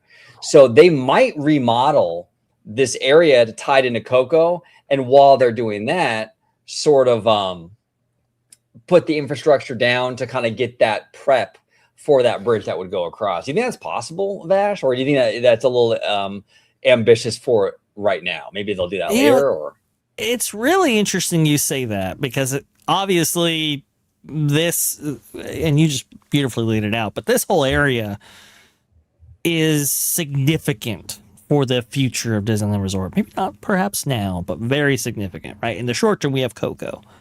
And it looks like that whole area, it's so weird. How did they describe it, by the way, on the earnings call again? I think they said it was like an attraction or something like that. Didn't quite say land, didn't quite say themed area or whatever. Kind of weird, kind of strange how they're doing that. I do think the Paradise Gardens area, though, because that's where they hold a lot of the Mexican or Latin America inspired events for like Christmas and everything like that. I do think that gets overhauled a little bit in order to be a little bit more Mexican than Italian as it currently stands around, or Mediterranean. But I think, though, OG, there is a possibility that you go through to the symbol lot not utilizing that pathway, but maybe Goofy Sky School. And if you think about it, it's a little bit more of a direct shot from the performance corridor straight up to the other side of Simba. Is that at all possible? How does I guess we have to examine the interaction between that and the Pixar Place Hotel or whatever, the Pixar Hotel. Well, on the other side. It's very interesting you bring that up about Goofy Sky School, because actually Mouseware Bound put in the chat, because I was telling OG about it yesterday, because I watched David's video, and there are permits out that the restrooms that are right next to Paradise Garden and Grill, they are going to get reworked, where the men's and women's restroom are going to be one, and it's going to be a bigger women's restroom, and where that little gazebo is kind of right in front of Goofy Sky School, they are planning to tear that out and put that area as the men's bathroom in preparation for the foot traffic that's going to be coming through that area once Coco opens. That's interesting. That is very interesting. Yeah, they're going to have to rework some of that stuff, you know? It's going to be very interesting to see. But yeah, I'm very, very curious. Now, I do want to bring up, where was that comment? Give me 1 second, guys. Yeah, right here. Okay, I'm looking. Go ahead. Real fast, because that gazebo, by the way, was actually moved. It was transplanted before. It was part of the Bountiful Farms area, which is very, very interesting. That was the PT flea market when Bugs Land actually came in. That's very, very interesting. So that's a deep cut, Vash. That's a deep cut. Deep cut. I'm just telling you, I know my place here. Now, okay, I'm looking at this, and I'm okay. So Goofy Sky School might be a little bit too far north, only because of the proximity that it has actually to the hotel on the other side. That's obviously very, very significant. So yeah, I suppose. I mean, the Boardwalk Pizza and Pasta would be a way you can transport people to the other side. Again, though, it all comes down to, I think, what ultimately happens with Disneyland Drive.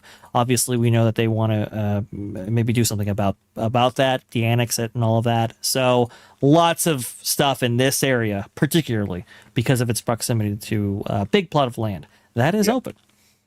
Yeah, and I am a little bit nervous about the Coco ride. I'm not so much nervous about the ride itself necessarily, but just how it butts up against the coaster. I don't know. I don't know what they're going to do about that. Like, because I feel like that noise pollution bleeding into this quaint little Mexican village is going to be kind of awkward.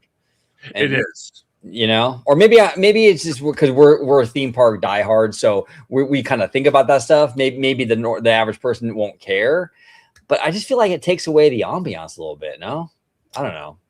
It could, and you're not wrong. Again, it's how they're going to design it is the question, because you're absolutely right. You don't want to be riding Coco, and then at certain points of the ride, you can hear the coaster go by. That would not make sense to me. So is that kind of why we're believing that that's going to be enshrouded in a show building? It'll be in a show building, but I think there is going to be some sort of like outdoor courtyard from the concept art where that like kind of leads up to entering the building, and it's just kind of weird, right? I don't know. I mean, I'm kind of hoping the whole thing is in a building, and you can kind of do what they did with like the Grand Fiesta Tour, in the Mexican Pavilion at Epcot, where you're like inside, but like you seem like you're outside, and that way you can kind of control that whole like aesthetic and like the noise and all that. I think that'd be kind of cool. Yeah. But yeah, I don't know. The old school Pirates of the Caribbean effect, right? Where you believe you're maybe outside, even though you are within a massive show building. It is interesting that I guess I thought this was going to be more of a themed area, and we were pretty confident, especially when looking at the concept art and everything else. But then the way they described it in their material filed with the FCC, it was kind of like, it was a little bit smaller than I believe a lot of us had maybe anticipated. It doesn't mean, though, necessarily, like Ben Zacuto actually brought out this idea of perhaps retheming the Paradise Garden Grill area to something that's a little bit more Mexican oriented. That seems likely to me now looking at the plans here and really having a discussion about it. Now, this is kind of interesting. A good friend of ours, Thrilla B, who I've done OG55 bar chats with. We love Thrilla B, friend of the channel. Big shout out to Thrilla. But he's saying, yo, OG, if you cross paths with Daddy Josh, will you take a selfie with him? I was talking to Conductor about this. I mean, I think there's a good chance, because Josh is a social butterfly. Let's be real. He's going to be out there on the floor talking, smoozing to everybody. So, yeah, Thrilla, if I see him, I'm taking a picture with the guy for sure. You know? For sure. Let me ask you both this why Jared's out for a second. Being that you're talking about the bridge, Vash, going across Disneyland Drive. Do we know what the RO or the foot traffic in Boardwalk Pizza and Pasta is currently? Like, is it continuously busy? Is it empty? Because I've heard speculations, of course, just speculations and rumors, that Boardwalk Pizza and Pasta could go away to make way for that bridge. It could be possible, because it's like almost like right in the way, like seriously right in the way. Well, so the conversation on bridge and path are a little bit different, because we don't quite know what the future holds for Disneyland Drive. We don't know if it's going to be completely annexed, if they're going to completely get rid of it, if they're going to have an alternative access path or tunnel for the Grand Californian and the Pixar Place Hotel and everything that's down there. I think that is still playing out. But to your point, Boardwalk Pizza and Pasta, even when it was Pizza Mau Mau, didn't get that much business. And then when it got redone, again, deep cuts here, guys. It got redone for the 2012 redo to Boardwalk Pizza and Pasta, it's not the busiest of locations. Of course. So, that does create the question, can you create an alternative restaurant concept that's more incorporated into Coco beside it, and potentially open up that real estate in order to allow for foot traffic to actually continue through to the other side of Simba? You could. And maybe they're factoring that into their plans right now. Possibly. It's interesting, though, because there's not a lot of land to work with. And again, for every single thing that you want to put into this themed area, attraction, whatever they're calling it now, it's going to be somewhat contingent on how much land available is to work with, and how much does Imagineering want to set aside from the attraction to make way for? Well, now go ahead, conductor. Go ahead, brother. No. This was just another thought process I had. I know it'd be kind of, weird to do so, but what if they got rid of Boardwalk Pizza and Pasta? Because I'm looking at it on my second screen, Google Maps. They got rid of it, okay, and they built the bridge, walking path, whatever you want to call it, kind of like what they have with the bridge for downtown Disney, and how they took the street and dipped it underneath that so it didn't seem like a bridge.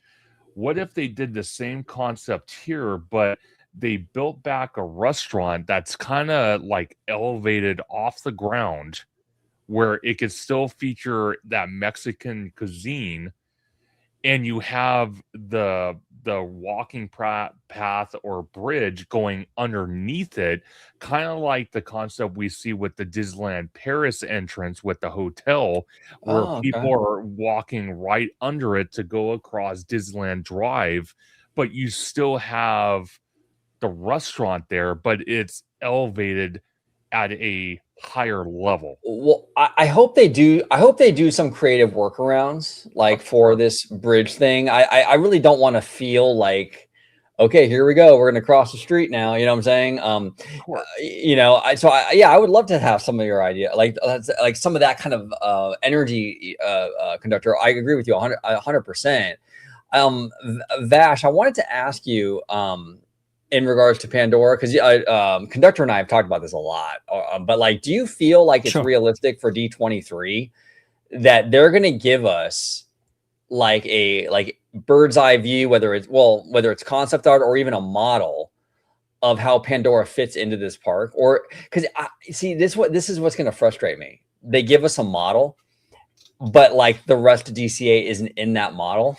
That's what and we still don't really know. Like, I think fans really want to know how it ties into the park. Do you think that we're going to get that, or do you think that they're not going to touch that, in your opinion? Well, it's possible. I mean, last D23, they did have a series of models actually showing the development process for Avatar, which was kind of interesting, right?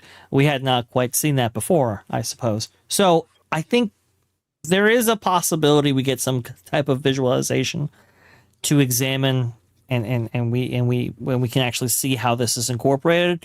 But if you think that it's going to be detailed on the level of like Bio Reconstruct, for example, or some of the other visualizations that we've actually seen from fans, I don't think that's very likely. I think maybe we do get kind of an abstract model. I think we do get more visualizations of what they're going to bring to Avatar. But in terms of detail and clarity, we're just not close enough for them to, I think, to meaningfully provide that, nor do they want to. They have to save stuff for the other shows as well. So I just don't think that we're going to have the level of clarity that we want, which is unfortunate, just given how far we are from the project. Yeah. Well, I would think, Vash, and maybe I'm wrong. I would think if they wanted to kind of make it, make sense to people, I wouldn't mind a aerial, like I said, a bio reconstruct aerial photo on how Avatar fits in the spot they want to put it in. I'm not exactly saying a model, because I would love a model. I agree with you, though. We're way too far out for, a detailed model. But if they want to do an aerial photo shot of how it can fit, I wouldn't be opposed to that. Because like I said at the beginning of the live, when we started talking about Avatar, it would answer a lot of people's questions of uncertainty. Now that's clarified on, seeing Avatar, seeing the surrounding area and how it fits. I think that's what people want. They want that certainty. Oh, that's how Avatar is going to fit. Yeah, no, it's like the biggest question. I think everyone is pretty much on board with like the land itself will be pretty dope once you're in it, but it's how it connects to the rest of it. And honestly, I still stand by, and I could be wrong, I still feel like there is another shoe that's going to drop. I find it very fishy. They got rid of the trolley. That whole excuse about we couldn't find a spot for the trolley barn. Oh, get out of here. Like, dude, they were rerouting the train and the rivers of America and flattening curbs for Star Wars. Okay, they could have found a spot for the barn. So it's weird to me they got rid of that, and it's also weird to me they haven't invested in the Hyperion. But we'll see. It might mean nothing. I don't know. But I just find it kind of weird. I kind of almost feel like they kind of know a lot of that stuff ain't going to be around or something. It's just the energy is kind of weird for me, but I could be wrong. No, let me ask you guys this, because this is the first year of D23 in a very, very, very long time that the parks panel, other panels that people are most anticipated about, they are utilizing the Disney Plus platform to stream it as it's happening. Do you guys find that very, very interesting that they decide to go that direction this year? I think Disney. Go ahead, Vash. Sorry. Go ahead, brother. No, go ahead, Vash. I've been pleading with Disney to put it on Disney Plus for years now. It's like, you have the streaming service, you have the ability to go live. Obviously, live content is a way to provide content of any type on your platform. The fact that it took 6-7 years to do this is absolutely insane. That should have been a thing that was done for actually the 2019 presentation of D23. I understand that predates the launch of Disney Plus by some degree, but it would have been cool to have had that integration so much sooner. They are trying. We just heard at the earnings call that they're doing a deal with TikTok in order to get short form user generated content onto Disney Plus and have that be the hub. Obviously, Josh D'Amaro believes that Disney Plus be the gateway, the landing spot, the welcome mat to the entire Walt Disney Company. And I do believe we're getting more incorporation of Hulu and Disney Plus, I think next year, if I'm not mistaken. There, Disney Plus is a big strategy going forward. And it makes complete sense to have these live events hosted on your platform. It obviously, if you have a regular series of live events like this, it minimizes churn. I do believe more fans are invested, more fans discover what else is on the platform, and so forth. This should have been done a long time ago. Great to see that this is actually finally being done for the first time. It just took 7 years. Well, it also points to the Disney One thing. Like if you're going to be Disney One. I agree with you. I think this is a D'Amaro move and Iger, what do we call it? Boomerisms about, well, we're not going to stream that. Because it always just came across as like you got something to hide. Like you don't want to see it live. And as big of a deal as they make about this, I agree with Vash. I'm shocked they didn't do this years ago. Although you're not going to be able to stream it because it's on Disney Plus. You're going to have to simulcast it or something along that. You know what I mean? Watch along parties and things like that. Yeah, which somebody asked, Real Ventures asked, if be covering it live. So I don't think any of us will be. Well, Vash might be covering it live, perhaps. I'm going to be at Universal. These two dudes are going to be, Conductor and OG are going to be at D23. I'm going to try to. It's going to be interesting because they don't allow tripods or any of that other stuff because we're not privileged like that. Thank you, Honda Center, for that. You guys suck. But I'm going to try to record it the best I can, but obviously with content after this weekend, I probably will go back and forth between my content and probably the Disney Plus content, version, because obviously theirs is going to be all pretty and professional, stabilized, all this other privileged stuff they get to do, so I could see that. Yeah, Conductor's going to come over to our hotel room. We're going to have like a little mini content house in there, We're just going to go powwow for sure. What happened to the content house? Don't ask about it. You just keep it in the content house. But we might. I think Vash and I might be doing a live stream on Sunday. I know OG is not getting back till Monday from D23, but we will next week. Obviously, there'll be lots of coverage from all of us on this stuff. So we'll be on the lookout for that. But anything else you guys want to say? We got some super chats and we'll get into our little Epcot stuff here. That's kind of interesting. Super chats. Let's do it. Super chats. All right. So we have 440 joules from Elijah M20. Thank you. This is Uncle Alert. I don't know if it's good or not. Probably not good, but I guess I am an uncle. So I guess there's that. Caption Jared, I saw your whole chat actually be taken over by that UNC alert. I have no idea what it is, but it is a very interesting thing to have an animation take over one of my chat windows. I did see that when it came through. I was like, whoa, because it on this end it shows it, but I happened to see it whenever I clicked over on the YouTube side. And it had a whole animation. I was like, I don't know what this is, but I appreciate it. Thank you. Thank you very much. Then we have also Stu My Rick with 2 jewels. So it's 100.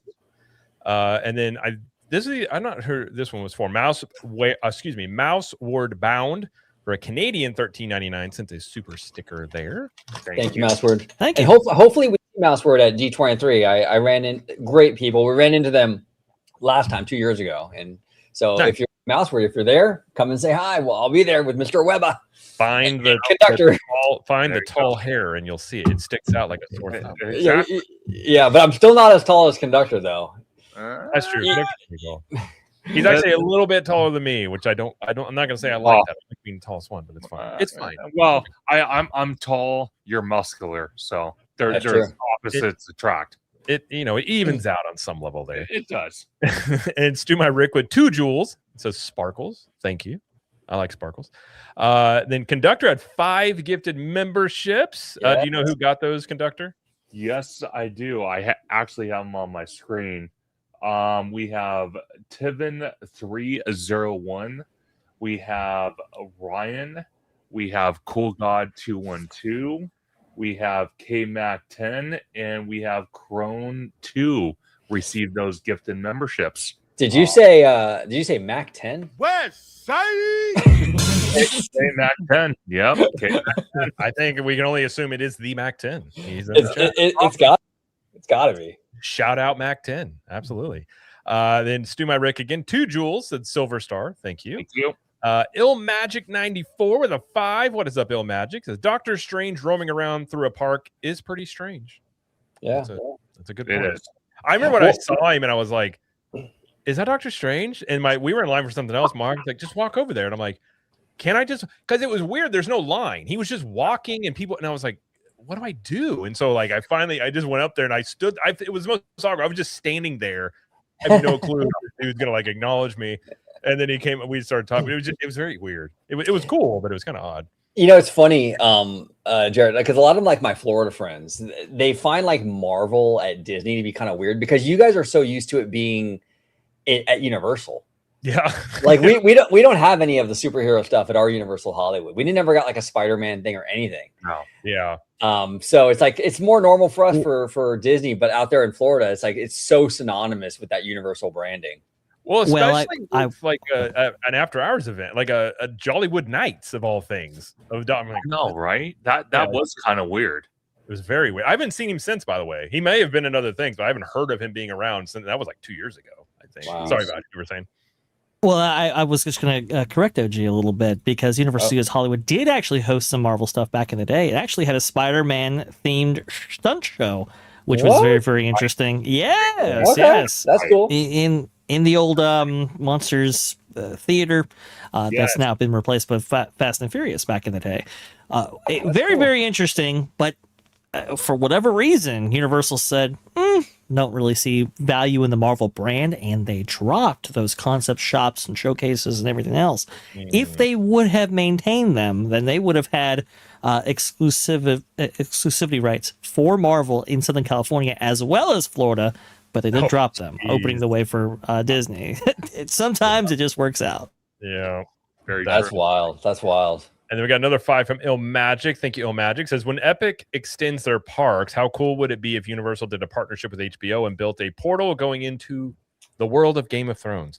Well, Tones would love it. I know that much. We were talking about before. I mean, it would be cool. I just don't see it happening because of kind of everything else around Game of Thrones in terms of all the, the sex and the violence and the incest. I don't know if that's really what you want to appeal to, a 4-quadrant brand. Necessarily. I would love it. I think world building in there would be awesome. I just don't think that any Disney nor Universal are going to really pull the trigger on it. Well, to be fair though, the UK Universal, they could go the Lord of the Rings route. I wish they would do that on and Epic too. But yeah, they could for sure, dude. Now, Ill Magic, if you're into Game of Thrones, you should definitely check out Tones TV. He's on YouTube. He's a friend of ours. He's a great guy. Great Game of Thrones, House of Dragon content, and he's also on TikTok. Tones is literally the king on TikTok, bro. This guy is like, run TikTok. He's crushing it. He's crushing it. Yeah, I let Tones down. I was gonna watch the Game of Thrones stuff. Everything's been so busy with everything. He texted me, "Did you watch Game of Thrones?" I'm like, "No, I didn't get to watch it. I don't know what's going on there." But see, he doesn't even ask me anymore because he knows I don't watch anything. well, OG tried. We were like, "Hey, you're gonna watch Spider-Man?" He's like, "I'm gonna see it Sunday," and then listen, OG will get to it eventually. All right, it's like that's like I like that they delay the releases, and then when you finally see Spider-Man like 3 years later, you'd be like, "That was a great movie." You're like, "Yeah." I'm gonna watch it probably. Pandora will be open before I probably watch it. Spider-Man, I do have tickets for tomorrow, so I'm gonna see it. So it's happening. It's happening. I'm curious of your thoughts. Maybe we still do a thing talking about that because we talked a little bit of Conductor. We both saw it. We really enjoyed it. It was good. I thought it was great. I thought Tom Holland did a wonderful job. Like, I agree. Seriously. It was the best acting I've ever seen him do in a movie, undoubtedly. Sure. And then we also had 250 joules from Water Autism, Laughing Disco. What is this? There we go. Thank you very much. Can I ask you a question, Jared? A little inside baseball thing. Sorceress was asking me why she can't send jewels to my channel. Do you have to is there like an approval, like you have to activate it or something, or? I didn't I don't know. They just started showing up on my side like a couple weeks ago. I'm guessing it might be one of those things where they roll it out kind of slowly to channels. Maybe. I think I have it because I've gone them before. Yeah, I don't know. They did send a updated terms that you have to agree to. I accepted them today, but I don't think that I've been getting jewels before then, so I don't know. It may just be one of those because for a while I was seeing other people get them and I wasn't, and then they were just popping up. That's so weird. I don't, as far as I know, I don't think there's anything you have to approve on your package. No, I don't think so either. That's interesting. All right. Yeah, Reventure says he can't send it either. I don't know. I did find out 1 jewel is a penny. I did find that out.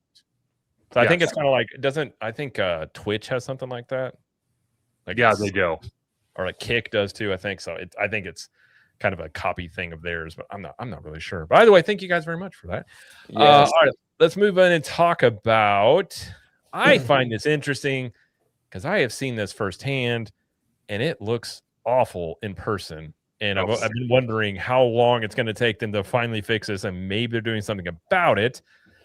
Which is the fact that Disney might be finally fixing or removing the in-ground lighting at Epcot. Now, if you're not aware of this, they, as part of this World Celebration area, when they unveiled it, there was in-ground lighting. And when it works, it looks pretty cool. But ever since the day it's opened, there have been issues with this because of, Vash will have more of a backstory to this, but essentially the story goes, they installed this. They may have not relayed how this is supposed to be cleaned and maintained. The maintenance crews were power washing the area, which broke the barriers on this and messed up the in-ground lighting. And it has been an eyesore. And I'm talking in person. I don't have any pictures in person here. I'll see if I can find some. In person, there are pieces of plastic that are sticking up. The last time we were at Epcot, there was 4 different areas that were sanctioned off because of tripping hazards. There are concrete screws in the plastic with holes there because it doesn't hold. It looks awful. And this has been going on for at least two years at this point. Yeah. And so it's at some point, are you gonna do something with this? And apparently they now have planters up. Rolling barriers now block off half the World Celebration Center planter. The barriers arrived after years of issues with the area's in-ground lighting. Yet it is unclear whether this signals a permanent fix or removal of the lighting or something else entirely, which I have theorized if they can't get this to work, they may just get rid of it altogether. Yes. And just leave the white lines there. Now, Epic had some issues, but I think that was related to them redoing some of the lighting packages for Celestial Goodnight, because I think those are now fixed. So obviously, Universal's figured it out. Epcot years ago figured this out with the fiber optic lighting they had there, which worked until they got rid of it. I find this interesting. Do you think they're going to fix it? Do you think they're going to get rid of it? Like, why else would they block this off if they're not going to finally maybe do something about this? I think they're going to tinker around with it, because when I was out there in March, I actually had a different experience altogether. I saw the screws in the light strips. I did see that, but my experience was totally different. Being in that area at night, there were certain sections that were brighter and certain sections that were either dim or not lit at all. It was the weirdest thing. And I'm like, what in the hell am I looking at? So believe me, I get it. I personally think they're gonna keep playing with it, but I agree with you. If they can't get it together or whatnot, like, look at that. You're telling me that's not well, and there's and like right here in person. So I can tell you this. I'm pretty handy with stuff. So when I saw this in person, these are concrete screws that they have into this, which are not going to hold plastic. Those are not drilling down into concrete. And also, when it gets hot, plastic expands and it moves past the nails or the screws. Yeah. So there's multiple ones where it looks like they've taken white out and covered up some of the screws to put in new screws nearby. It looks and OG, you pointed this out. This is the definition of bad show. Yeah, because sometimes this doesn't even work, and this is a brand new area of the Epcot overhaul that you cannot get the grounding to work. Now I know Vash has some backstory to some of this, which probably explains some of it, but even right here, it's scuffed. Now the scuffs can happen, but like you've got just multiple holes in these, and this is the quote unquote fix. It looks as bad as you want to say that some of the things at Disney look, and sometimes it is, and theme parks in general. There's duct tape on Tiana's in Disneyland that's been spotting things. This to me is egregiously bad. How this has been, it's real bad. It looks like me trying to hang a picture on the wall. I got like 4 different holes, but at least the picture covers the hole. It's like I don't have a stud finder, so you just nail it until you find one. I had to do that. My daughter got this chair that hangs from the ceiling, and I don't know if you know this, but stud finders don't work that great on ceilings that kind of have that ridges on them. Yeah. And so I kind of had to take a really skinny nail until I found a couple of I'm like, okay. So but like, I'm not also running a multi-billion-dollar theme park. No. But, yeah. I don't know if Vash is here or not. When Vash, if you're not in here, he does. I'm here. Okay. Yeah. I just didn't want to interrupt your amazing intro right there. Right. What's most interesting about this is that this saga has been playing out actually since December of 2023. So we are almost on 3 years at this point. Obviously, when they opened this area in December of that year, everything was working. And then almost immediately they had started having issues. And as you beautifully pointed out, it may have been from pressure washing. This was actually a report brought forward by Mickey Views back in the day. So shout out to Brayton right there, doing some amazing stuff within his sector of the Disney sphere. And so, yes, pressure washing may have been the thing that ultimately undid at least the functioning nature of these specific in-ground lighting concepts brought forward by Imagineering.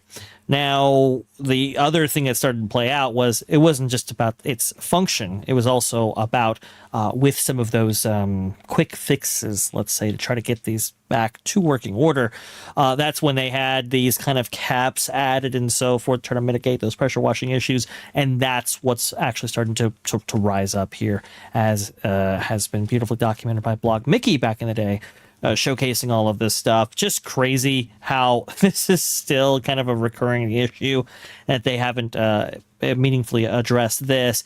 I know, I believe back in like December of 2024, a lot of people were reporting that it had been restored, but maybe not with the same amount of, let's say, precision, let's say, as what you're seeing right now. This is the footage from December of 2023 when these were brand new right off the lot right there. A lot of the transitionary effects weren't working 100%, even when all of the LEDs were illuminated, and people started to notice that it just wasn't quite that December 2023 amazement that they remember. Now, what's very interesting is that Imagineering has continued to put focus on this with Geo 82. You'll remember that Sachi there with her famous shape language clip there, as everybody is probably has heard at least once.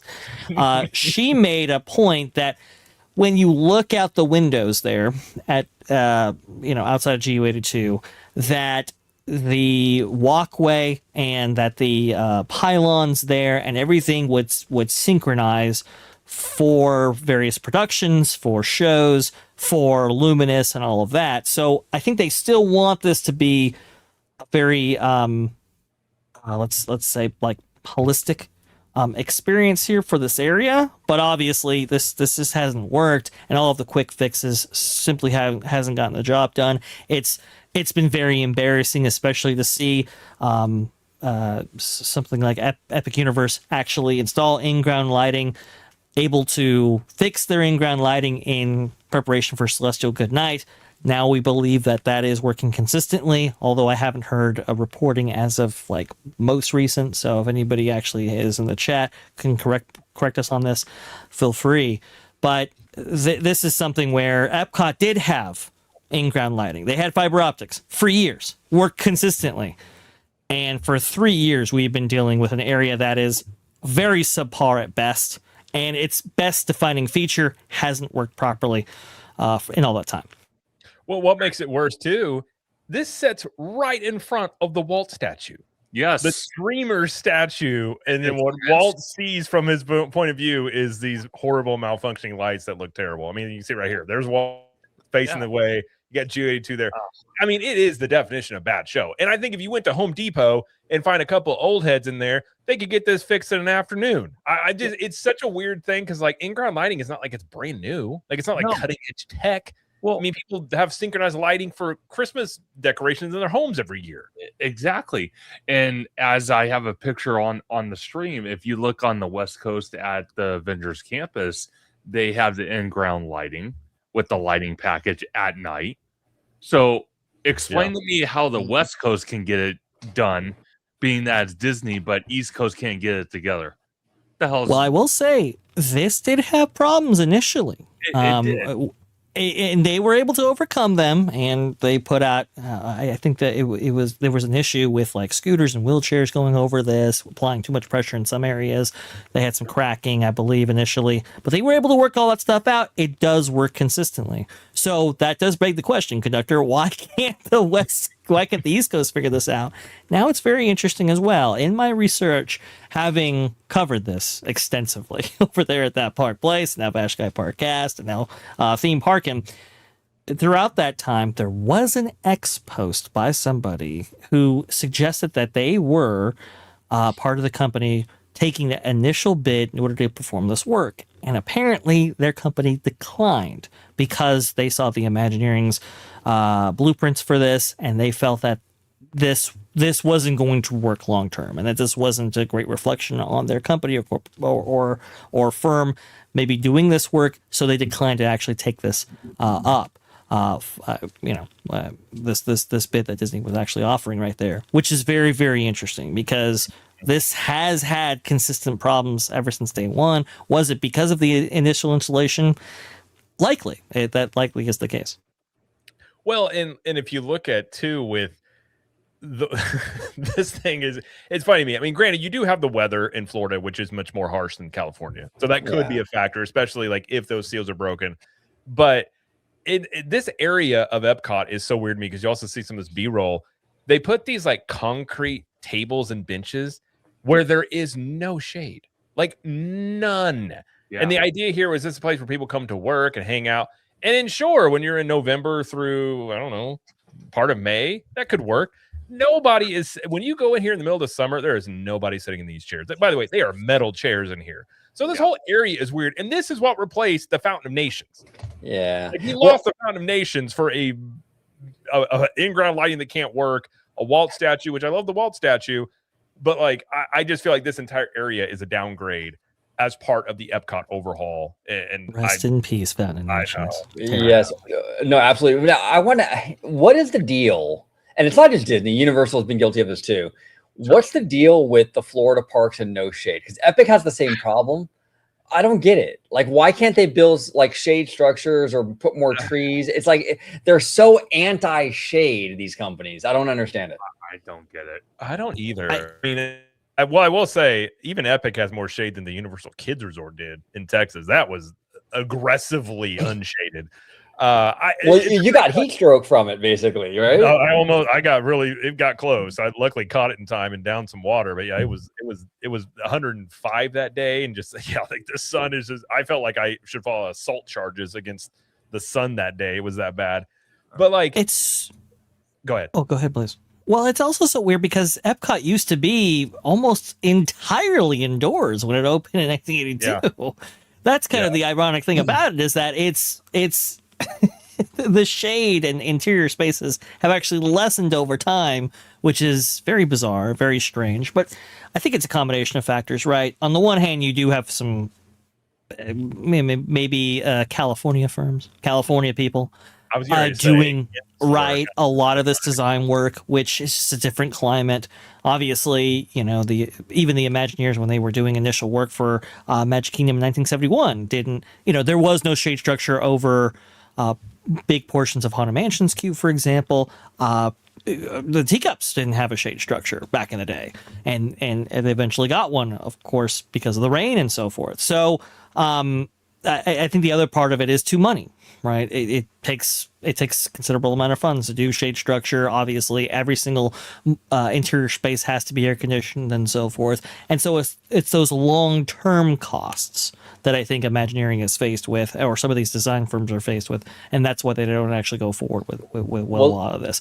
I'm not saying that's a reasonable excuse. I'm just saying that that's the reasons, which is why this is probably happening.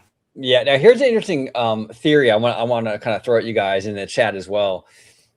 At malls, like my local mall has been systematically removing benches. Now they do that because they don't want you sitting; they want you walking and shopping. Right?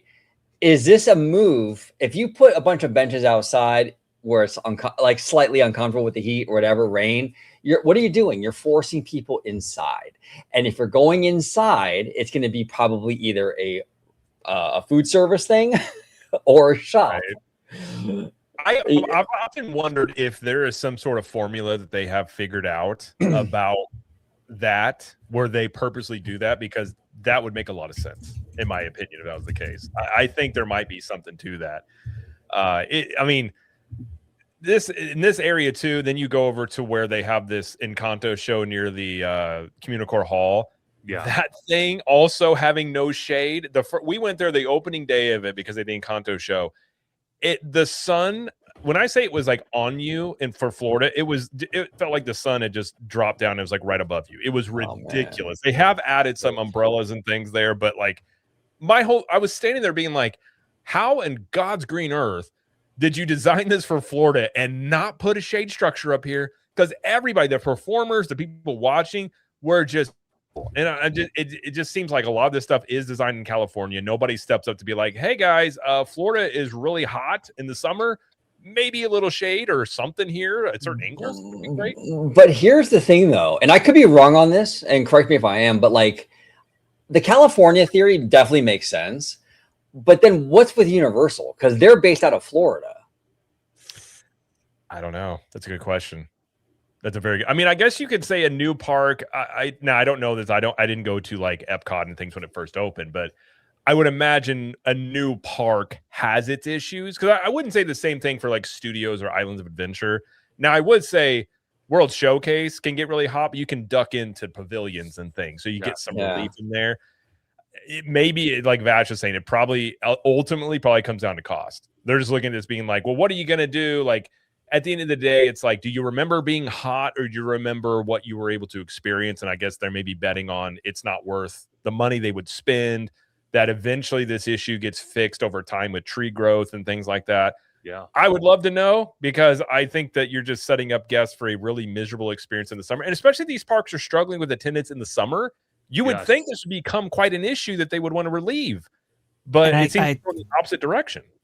I contend that that's one of the reasons why people are opting for other times of the year in order to visit Florida theme parks. It's because this lack of emphasis on shade, this lack of emphasis on AC. I've heard multiple reports that, hey, people go back and they say, this interior wasn't as cold as it was before.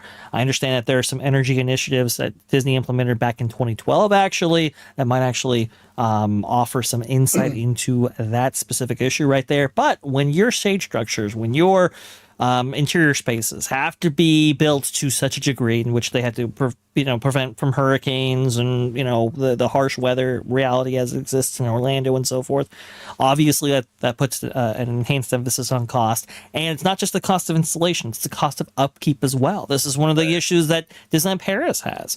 They do have a lot of shade structures and so forth in order to contend with when it rains, when it freezes, all of that. But because of all of that, it is an ongoing cost they have to maintain in order to have all that infrastructure in place. It's just, I think it's a combination of factors, but I think cost is one thing. I think where these design firms originate from, them being California based, is the other side of that. And I think Universal, I think they're trying to maximize, get the best bang for their buck, especially when it comes to ROI, especially when it comes to ongoing investment. And that's what we've seen. Unfortunately, it shouldn't be the case. Obviously, Universal Kids should have a lot more shade than it does. That's one of the big problems that park has been built with now. And Epic Universe, I think a lot more interior spaces would have rounded out that park experience. Unfortunately, that's not what we see. Even with Epcot, right? It had so many interior spaces, and so many of those have been removed. Why? Obviously, there's a reason. Yeah. Well, see, like OG said, the whole shade issue. It's not just Disney; it is Universal as well. If you look at the new Fast and Furious Hollywood Drift Coaster in Hollywood, one of the things I experienced going through the queue, because I would say about 98% of the queue is outdoors, very little shade. Like there's one point where it kind of overlooks part of the track and there's like a roof structure, but the other 90% of it, there is these little flimsy kind of like flag. Yeah. I don't even know what the hell you call them. They're like those little triangle things. Yeah, they're useless. Yeah. And it has no shade. So when I was there a few weeks ago, I felt like Jared when he was at the Texas park. I was ready to faint, dude. It was just rough. It's brutal when you're walking a park all day, the sun beats down on you. It's tough. And I'm surprised that, listen, I'm not even kidding. This was this is before we had kids, probably 10 years ago. My wife and I were at Disney on the same trip. We saw 3 different people at 3 different spots literally faint from getting too hot. People just all of a sudden just falling down, and like one lady hit her head. It was bad. Oh my God. So you would think because of that, and I think somebody brought that up as well in the chat, Carter Daly. I mean, at some point it becomes a health and safety issue. Yeah. When you just don't have shade structures or any sort of relief from this stuff. When you're talking like the multiple times this summer in Orlando, the heat index has been like over 110. Like if you're not used to that, as many people that go through those parks, that I guarantee you they're not working out every day. They're not doing a bunch of cardio. They're not used to walking around parks all day in that heat. I mean, you're just asking for people to have a bunch of problems. Most Jared, of the calls for. Oh, go ahead, please. Go ahead. Well, I was going to say, Jared, you have a park where the sun's going to be beating down you all day long, excessive heat, and they're pushing alcohol. What could go wrong, bro? That's totally not a diuretic, and you just sweat it out. Not at all. Come on, right? Most of the calls for Sip Tot Fire come in for heat-related issues, and it's been an ongoing problem, and yet for some reason, management does not want to change this paradigm. I don't know why, but I will say though, Jay, we talked about Drunk 3PO earlier, and how he visited Disneyland and Disney California Adventure for the first time over the weekend. Very, very cool. One of the things he did remark on, OG, to your point, was how much seating was available strewn throughout Disneyland and Disney California Adventure, as opposed to the lack of seating, relatively speaking, that the Florida parks and their guests are accustomed to, which is very, very interesting, that differing dynamic there. It is weird. Yeah, it is weird. I don't know. We'll see. But and the tree thing is interesting too. I don't disagree with people when they say, okay, these are baby trees, they're going to grow up. But so we need like 9 years of suffering to like so do something. Yeah, do something in between. 100%. Well, and Ben brings up a good point. Overheating is one of the leading causes of death, and it's never really spoken about. Yeah. So I used to be a personal trainer. I played sports my whole life. There are pro athletes that have been in training camp, not as much anymore, but back in the day, that died from heat stroke. Even well-conditioned people, like it is one of those things. And and I knew well enough when I got hot, I wasn't bad. I remember I sat down and I was like, I don't feel quite right. And then I remembered I stupidly didn't drink enough water that morning because I was just traveling and you're just out of your element. Because normally in the mornings I drink a bunch of water. And I was like, oh, okay, I need some water. And I just sat down and was like, I'm not getting up till I have to pee. And I just drank like 6 things of water. There was those freestyle cups. And then I finally had to pee. And I'm like, okay, I feel better. But like, if you don't know your body, it can come on you so quick. And by the time you need help or you feel it, sometimes that's the point where you do need medical intervention. Because like for a split second, I was like, am I going to have to get a freaking ambulance called for me? Like, son, and I literally thought I'm never going to live this down on the internet. I'm like, oh my gosh, as much as I've told people to drink water, I didn't follow my own advice sort of thing. Wow. But like, that's just the thing. Like if you're not used to, if you don't know the cues, it can get you very quickly. And I'm not surprised to hear that that's the most common call that these fire departments have it around Disney or even Universal is for stuff like that. As many people that come through those gates. It's scary. It's scary. Yep. But hopefully they are going to fix this. Hopefully those barriers are up because they're going to address this. Even if they get rid of it, I think that's not what you want, but it's better than this, which I would say is bad show. At the very least, you put something here that it's not a tripping hazard. It's not for Disney. They don't want people coming in their parks and checking on the faulty in-ground lighting and reporting on it. That has to be something that they just don't want. So even if it's not something that is as good as what it was, at least it's not a headlining story that people talk about endlessly about the failure of the in-ground lighting. Well, and plus the whole like the whole mission statement of Epcot is like optimism of like, the future. Yeah. And you have this thing like falling apart. It's just like, come on, right in front of Walt, right in front of you. I will say, and there's I think a tweet that I sent you. If in fact you do want to put it on screen at all, Jared, you don't have to. But Fi on X was reporting that the lighting around the Epcot entrance had been completely fixed. Obviously, that had some issues, so they've been doing some work there. The problematic lighting on both restrooms, which has been malfunctioning for well over a year, is turned off currently. All of the lights on Spaceship Earth are now functioning, and the lighting towers look perfect. Again, this is from Bell Fi right there. It's very interesting. It does look like this entrance corridor for Epcot has been a point of emphasis for maybe Imagineering or maybe some work by maintenance technicians in order to rectify some of these issues. So I think it is encouraging that, with this $1 billion overhaul that Imagineering says, and at least internally, is so great. They haven't they haven't forgotten about this area, which is good. I think if it wasn't a tripping hazard, potentially, we might not see much in the way of some work here, which is unfortunate. It's just kind of the way it goes, I guess. Because I say this because Tomorrowland and its wall, again, it's been going strong for 7 years, at least at Disneyland, and one of the reasons is because it's out of the way. I think this, though, made such a strong impression, and I think they really want to get this right, that the fact that they are blocking this off, I think is a good thing. Whether or not this fix will be the fix that we've all been waiting for, well, we'll have to see. Now, real quick, speaking of Tomorrowland, Bricky, and I was going to bring this up earlier, and I forgot, but like, because we were talking about D23 and announcements and stuff like that, but like, Bricky had an interesting theory on one of his recent videos about Tomorrowland, and conductor, where Magic Kingdom, they're systematically going through that land, whether it be Carousel of Progress, Buzz Lightyear, they added Tron, right? Systematically going through it. Bricky was saying that he thinks, or maybe potentially, Magic Kingdom's Tomorrowland will be the Walt's Tomorrowland, where it's like we're going to have the People Mover, Carousel of Progress. They're going to lean into the Tomorrowland of the Walt era, right? Disneyland's is going to be like the bulldozed, and we're going to reimagine it in a very drastic, dramatic way.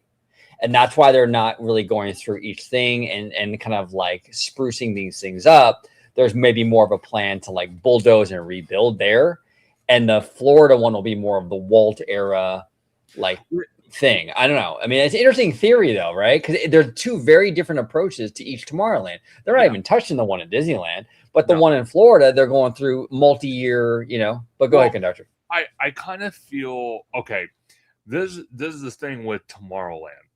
Being that every single Disney park, and Vash or OG, one of you guys correct me if I'm wrong, each Disney park has a Tomorrowland. And one of the things I like about what Bricky was saying is being that what OG said about the Magic Kingdom version compared to what we could see with the Disneyland version are going to tell two different stories of what the future of tomorrow brings, which I like that. I like the fact that, I can have a bucket list and say, I got to go visit Magic Kingdom. I got to go visit Disneyland. I got to go visit maybe Disneyland Paris. I got to go visit and make them different. Exactly. That way it tells a different story per location. And I do respect that. I think why they're still not touching our Tomorrowland at Disneyland and they're touching the one in Magic Kingdom is at some point, once they update all these current attractions to where they want, I think that at that point going forward is when they are going to make the big reveal about Tomorrowland at Disneyland, because I would want to think they're gonna wall it all off.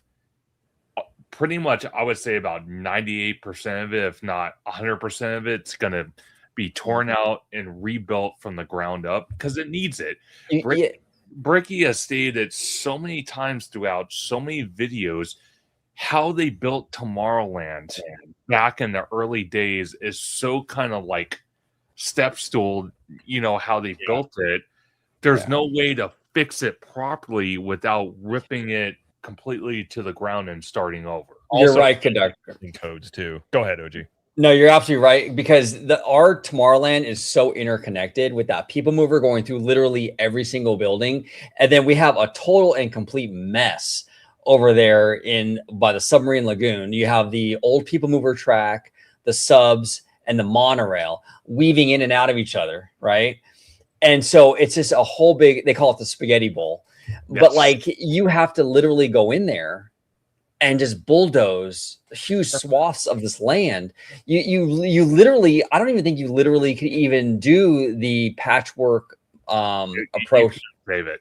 There's no way. There's no way. Well, there's a similar problem in our Tomorrowland too, where apparently one of the things that has been speculated, and there's been some rumors that the reason Stitch's Great Escape is still unoccupied is for that same reason. All those buildings are interconnected, and if you update it, you have to update to the current building codes, and they would have to go in and basically tear the whole thing out.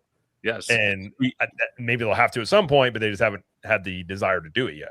Well, Jared, I think we talked about it on a theme park in the episode in the past, that with the Great Escape with Lilo and Stitch, or with Stitch, and then even the laugh floor, when they built those two attraction shows, if they went in there and remodeled both of them, they have asbestos in there, which the one the side with the Stitch literally butts up against the restaurant that's right next door, and they would have to close that down in order to do all this. I've heard that's the big problem, is it connects right into Cosmic Rays, and Cosmic Rays is the busiest quick service in Magic Kingdom. Oh, it is. And so now they're like, well, we don't want to do that. So at some point, I mean, you can only kick the can so long. How are we going to keep Stitch open where nothing's there? Like, your first impression of Tomorrowland at Disney World is a closed attraction for almost 10 years and Monsters Inc. laugh floor. I'm like, that's not really the most Tomorrowlandish thing I can think of. No. So I do, I do hope, and I would like differentiation in the parks. I would like that. I would love for Disneyland to be different, because I think that does lead people to be like, let's go look at the other ones, gives each park a little bit personality, different aspects. I really hope that, and I think partly from what you were saying too, OG, I wouldn't be shocked if Disney kind of comes out and really says like, Disney World is the, I don't know if they openly say it, but like, we're really putting a main focus of the company on Disney World. I think partly because of the competition going on with Epic Universe, and just the tourism in Florida is continuing to grow. I don't know if tomorrow would come on stage and say that, but I think you will see if they're fixing the ground lighting in Epcot, if they're going in and doing a lot of these things that people have been asking for, whether or not this is tomorrow initiative or not, it makes a lot of sense why they might do that as they're competing with Epic and Universal, and being like, what are areas we need to do? Well, we need to get a lot of these areas at least brought up to current levels while we build out this stuff, because it's going to seem really weird if you've got these new lands, Villains Land and Cars Land and Magic Kingdom, and then Tomorrowland is just a weird catch-all for random attractions, and you got Tomorrowland Speedway. Like, it's just going to seem weird if you've never been to Disney before. What is, like, how does this make any sense? Well, I wanna touch upon theme park and things comment when he said it's not happening anytime soon, meaning the remodel of our Tomorrowland, and I couldn't agree more. I think their goal is to just kind of keep kicking the can down the road until maybe 2028 or 2030, because they want to wait and try to get these projects almost completely done at DCA. Avatar is obviously not going to be done in time, but Avengers Campus, then you have Coco, you have all the stuff happening in downtown Disney with Portos, the Eastern Gateway, the bridge going over Harbor. You have all sorts of other projects. Once those projects are kind of, finished to a point, I think that's when they're going to announce the Tomorrowland, basically reimagining, and that could be 2028 or that could be 2030. I do agree with theme park and things, though. I seriously doubt they're going to talk about it at this D23, even though we saw what was the Imagineer? What, it wasn't Joe Rohde, was it? I don't think it was a video that was posted on social media years ago where it was showcasing him removing, or one of the Imagineers removing, the Star Wars launch bay out of our Tomorrowland. Like, yeah, that's the model of. Oh, go ahead, Vash. It was Rohde. It was Rohde. Oh, okay. That's what I thought. I don't think they're going to touch upon that right now. I just, it would make zero sense for them to do that. Well, go ahead. Well, when it comes to substantial investments, I do think you're correct. I don't think we're going to see substantial investments actually made in either Tomorrowland for the foreseeable future. I do think it's going to be a little bit more piecemeal, at least especially out there in Disneyland.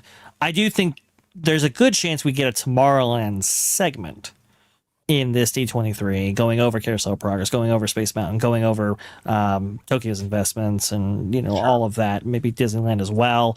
Disneyland was supposed to be getting a reimagined Tomorrowland. It was on the schedule for 2019. It was dropped, unfortunately. That's why we have the wall, famously, for all this time. It was supposed to be part of that. Just unfortunately nothing ever manifested from that, which is unfortunate. But I think in if you look at Magic Kingdom's Tomorrowland, I think they are in the process of getting some pretty good reimaginings, especially when it comes to the removal of the ray gun architecture, when it comes to Carousel of Progress, Buzz Lightyear, Space Mountain, all of that. For Disneyland, we're going to have to wait just a little bit longer. I do think that entrance, I think they do want to reconfigure that at some point, but more meaningful change, like maybe the removal of Star Wars Launch Bay, maybe the replacement of various aspects of the Spaghetti Bowl and all of that. I'm just not seeing it, at least currently. Yeah, and it's interesting too, right? Because a lot of fans complained about the Blue Sky stuff with D23, and I agree with that. I mean, you don't pay all that money to go to D23 to hear a bunch of maybe what ifs, right? Sure. But here's the thing. I think that there is a place for that kind of thing with certain projects. Okay, so let's say, for example, we're at D23 and we get a ton of information on Pandora and the Avengers and the Tropical Americas and all these projects. We get all this information, really meaty, substantive stuff, right? And at the very end, we have 2 or 3 blue sky, like, hey, this is stuff we're considering that's further out. Like maybe Disneyland's Tomorrowland. This is something that they're honest with you though. And they tell you, look, you know what? We're not going to start on this for a while, but this is something that we're eventually going to do maybe 8 years from now or whatever. And these are some renderings of kind of what we have in mind. I think fans would be okay with that. I think fans were upset with Blue Sky the last couple times because it was like the entire presentation. Yeah. Well, that it was also whenever everybody was like, surely you're going to have an answer for Epic at this one. And then surely at this one, you're going to have an answer for Epic. I think I kind of agree with you. If you had substantive things you announce along with the Blue Sky, that could work. Yeah. But I agree. You probably, because the whole thing was Blue Sky and everyone's like, what are you doing? I mean, some of it came true, but I tend to agree with that. And actually, to add on to what OG is saying is I love that idea and I give him full credit for that idea. I think that's genius if they leave a couple Blue Sky things towards the end of the presentation. I think if they want to explore that a little bit more, the next year you have Destination D23 where you can add an extra day to that convention where they can add a Blue Sky kind of presentation. And I think that would kind of maybe give Destination D23 a little more life than it actually has. So like that's the Blue Sky one, and then the D23 Expo. Yeah, well, like one of the days would be dedicated towards that because, Jared, I don't know if you've gone to one before. I've talked to many people that have gone to Destination D23 multiple times, and they said it is not worth it at all. To that point, I got offered. I had the ability to go for free, and I was like, "Really? You declined it?" See, that's what I mean. That's what I mean. That's the perfect example, and I'm glad you brought that up. Someone that's offered a free ticket is not willing to go. It was one of those things where I had something else I needed to do. I could have moved it if I wanted to, and I was like, because I talked to a couple people who had gone before. They said the same thing. They're like, "It's really not great." Yeah. Then I was like, "I went 15 years ago. Will not be going back." Right. Yeah. I mean, obviously 15 years ago, nothing pulls it in. I mean, in a counter argument to my own argument, although I can see Disney being hesitant to do that because anything they say on a stage gets the fan base going. And even if they don't, maybe that morphs into something else. You did go on stage and say it. And I don't know where they're at with that. That would be the, I suppose, counter argument to that is going on a stage, actually saying, this is what we're thinking about doing. That could open up a they may not want, but I would appreciate the honesty if they did, to be honest. Yeah. And I couldn't agree with you more. But is it any better to have Jim Scholl, a former Imagineer, or the Rap speaking for your company and saying all this rhetoric online and lighting a match to a fire? And that's interesting about Jim because Vash, I think you and I did a video on this years ago. But Disney doesn't like the celebrity Imagineer. They don't like. They really don't. They don't. And I think that's a big. I think what Jim did with the Zootopia stuff. And again, no shade for Jim. Jim is just a passionate fan like we are. But sure. I'm looking at it from Disney's perspective. Like from Disney's perspective, they're going. This guy's giving us problems. He's a former Imagineer, so anything this guy says now has some weight to it. And now Jim says Zootopia, and now there's fans literally on Twitter today telling me like, well, wait a minute, because Drew posted that they're going to give us Avatar news. And there were literally people on Twitter saying, well, wait a minute, I thought that was canceled for Zootopia.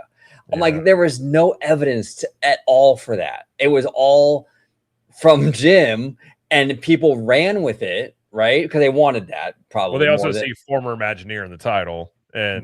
And they think he has all kinds of connections. And now there's like, oh my gosh, this must be inside information. Even though Jim said himself it wasn't, it doesn't matter. But Disney does not like the celebrity Imagineer because of that.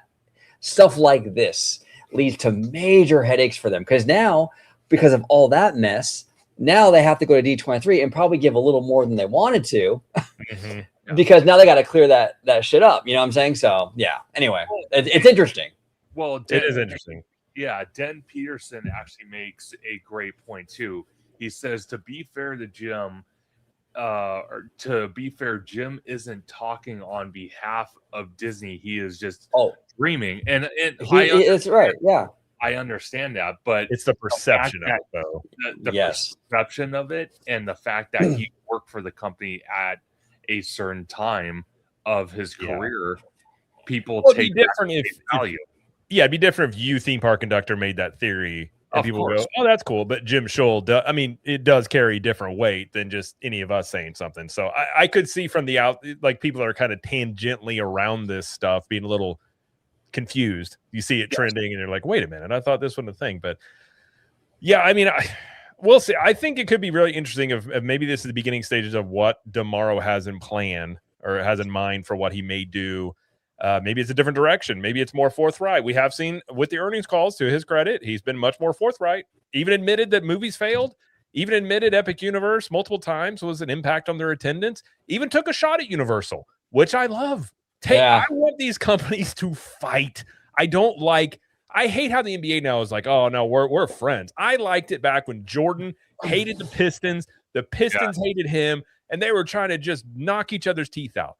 And then at the end of the game, you know, ideally, unless you're Isaiah Thomas, you shake hands and you go back and you say, hey, good game. We'll get you next time.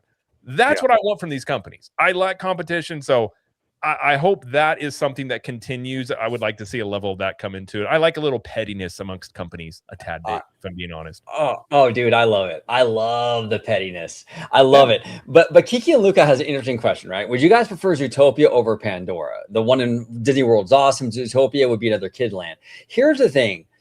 I think Pandora is more ambitious. And I think the reason why I push for Pandora at DCA is not because I love Avatar, because I don't. I like Zootopia as a franchise way more. But I think DCA needs some ambition.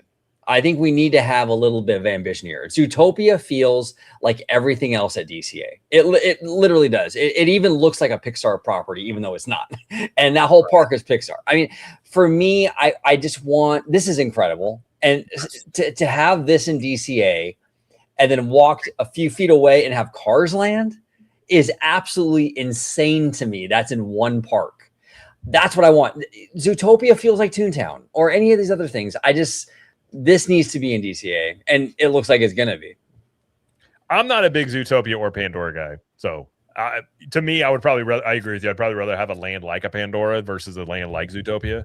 But I'm also not in the age demo of a kid they may be trying to appeal to. But and if Kiki and Luca's credit, Jabberwocky's right. Pandora is great in Disney's Animal Kingdom. It is. It's a great land. It's the best newer land they've done, in my opinion. Yeah, I will give it credit there. And Kiki and Luca's right. Pistons did not shake hands with the Bulls. They didn't, but especially Isaiah Thomas. But I'm okay with that too. If you don't want to shake hands and be enemies, hey, that's great. But see, going back to Avatar, though, one of the things I do appreciate from Imagineering and James Cameron is the fact that the one in Animal Kingdom is one version. The one in DCA, as we're looking at pictures, it tells two different stories of the same IP, which I do appreciate. I don't want a Galaxy's Edge. I don't want that because there's no interest to it. It's copy and paste. And here's the other thing too, because I've been in this community for such a long time. I remember the lead up to that Animal Kingdom Pandora. Nobody wanted that thing. What does this have to do with conservation? It's an alien planet and it's not even real animals. I remember all the crap on Twitter. And now it's the best thing ever. Now we're using that as the gold standard as to why they shouldn't do it in DCA. Which it's very interesting. I always found that argument all happens. Right, Vash? And that's why I'm telling people just be open to this thing in DCA, because it's probably going to be the same thing as it was over there. You know what I'm saying? Go ahead, brother. Well, sorry, Jared. I didn't mean to step on you a little bit. But I was at the 2011 D23 Expo when Pandora or Avatar was part of the Experiences Showcase. Then, right before, it was like 2 days before, 30 minutes were cut from the show. It's kind of weird. It's kind of interesting. Later on, it would be revealed that the deal between James Cameron and Disney, in order to get Avatar for the parks, what couldn't be ironed out before the show. It was going to be announced at the show.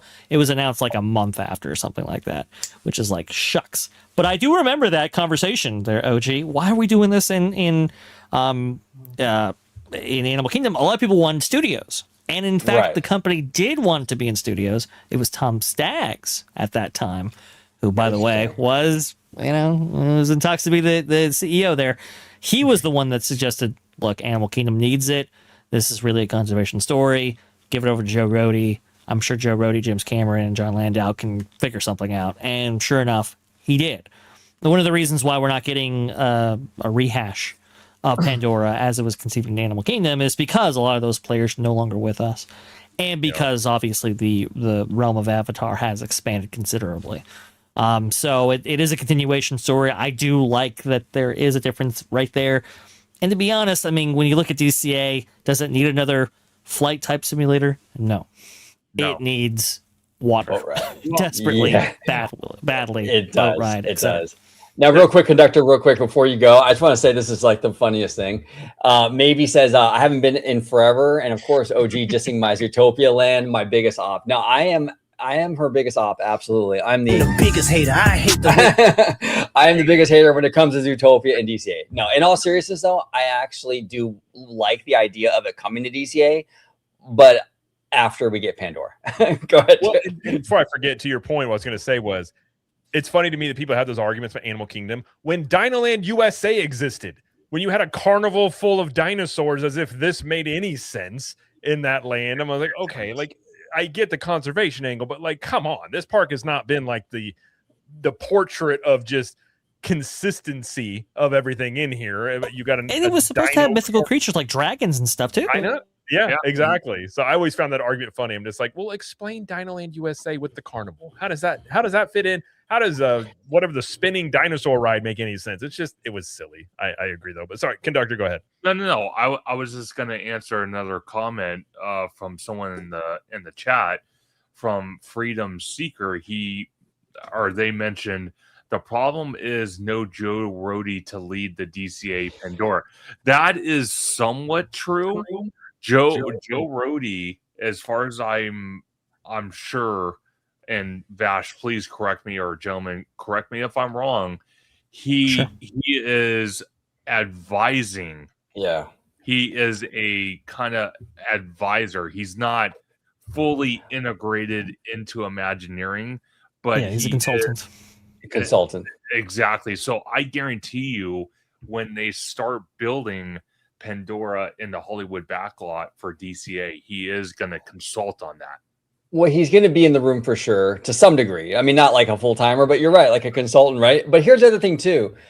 I think at some point we need to also like be able to break away from like certain individuals. It makes me feel uneasy when we tie like the entire project to like one person. Like only Joe Rohde can do a good job. Well, we don't have John Lasseter for Piston Peak right now, but that doesn't mean that Piston Peak won't be great still. You know what I'm saying? Like, so I feel like you don't want everything to like ride or die on like one person. Like the whole fate of this whole franchise is on Joe Rohde's back. I don't want that. I want the comfort of knowing like the other Imagineers can handle it too. So anyway, as long as you have a good minor league system of Imagineers coming up, that makes sense. I think the question though is the new crop of Imagineers up to that level, which I think there are real question marks about, to be honest. Drew the Disney Dude has actually made this point as well, OG, about this, like the minor league system, like you said, Jared.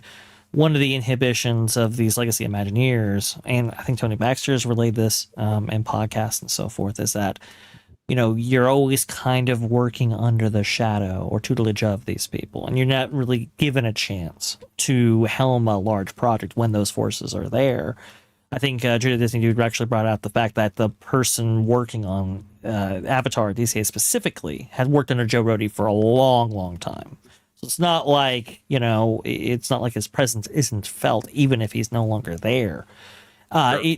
You do at some point have to give these guys an opportunity. Jared, to your point, a lot of the long-time talent for Imagineering has gone away, and that's been most unfortunate. I think that's why they're developing AI systems in order to tap into 70 years of history and so forth, trying to overcome those issues. I think that's an acknowledgement there. But at the same time, these guys have developed, these guys have to be given the reins, and so they're being given this opportunity here to work on some of these projects. It doesn't necessarily mean that they're going to be bad because those people are no longer with them. But I do understand the hesitancy and fully believing that, some of these projects coming out of Imagineering now will be as great as what has come before. The bar has been set high. We'll see. Yeah. Well, I've said many times, Disney set the bar of what to expect.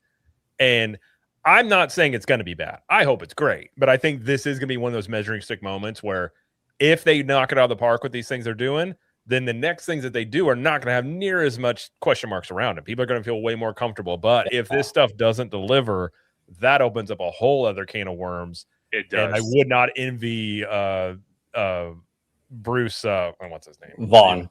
Bruce Vaughn's job in that instance, if that's the case.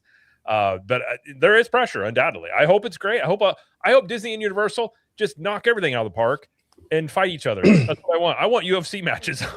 Let's go.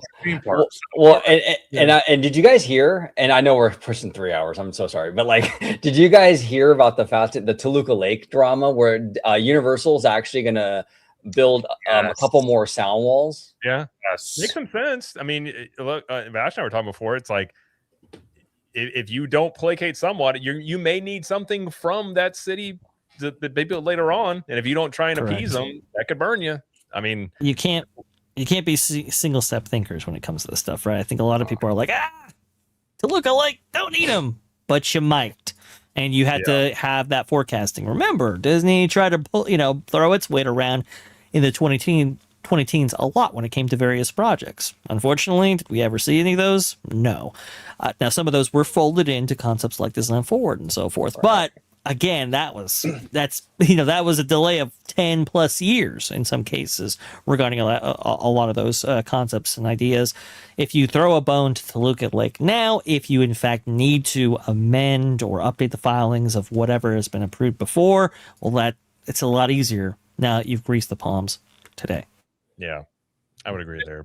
It makes sense, but I kind of see the argument for that, obviously, but I see the other side of the argument as well. It's the same thing with residents around Disneyland. Disneyland's been around since 1955. You chose yourself to live there. You chose to stay there. You chose to be near a theme park. It's like living on a golf course and getting mad that golf balls are in your backyard all the time. Exactly my point. You're choosing to put yourself in that situation. Yeah. Like those houses I can't even say because I'm getting worked up, but those houses, the resale value is probably astronomically high. So they can make profit off that if they wanted to. So it's not like they're completely stuck. And again, I'm just speaking for myself because I could be completely wrong. But I get so sick and tired of people going online or talking to news reporters and saying, oh, yeah, Universal's doing this. Oh, yeah, Disney's doing this. Again, you chose to live there. I'm sorry. I feel bad for you in some instance. But in a lot of other instances, I do not feel bad for you. Well, and their property value is probably higher living next to this thing. Yes. Yeah. So I agree with you on that. And at the same time, I mean, Universal should be as respectful as they possibly can be. But they built sound walls. They have the cars programmed to face the other way. A lot of times they got these glass sound things on the art. I'm not a coaster guy, the arches, whatever they're called, but it's like they did everything they were supposed to do. Yes. And they just built the bubble like people think that exists at Disney. Put a dome under it and call it a day. Call it a day. It's crazy, but it's wild. This thing though is nuts, man. I was here with Wizard and Almighty Coasters, I didn't ride it, of course, but but we waited in the queue for it, and this thing, it like zooms past the queue and just like rattles the window. I mean, this thing is fast, bro. Like this thing is insane. Really, really crazy. I'm excited for you guys for this. I think it'll be cool, and obviously Orlando's the track is laid, so they're moving along as well. So I think the next step, we're just waiting for the ride vehicles to show up, and you guys start the pull through test. Well, you got to also wait for the chains to show up, and but that's you can't really do it until you christen the. Did they christen this ride with the golden chain? I'm just asking questions here. Well, they should have. They didn't. They didn't. The lack of Vin Diesel representation at this opening of this is worrisome to me. Well, okay, you want to know something really funny? If you want to talk about christening gold chains here, we actually took some of the ride vehicles or the prop vehicles you guys had in the studios out there and incorporated it in the outdoor queue here. Like we're gonna need those back, by the way. Wow, sorry, no returns. How dare you? Sorry. Well, either way, that'll be cool. I'm excited for that for you guys, but we are pushing almost 3 hours. It's been an awesome show. I looked up and realized it's almost 2.5 hours. I'm like, oh my gosh, we've been just talking away. It feels like it's only been an hour, but we'll probably wrap up here because it's almost midnight on my time, and I'm tired.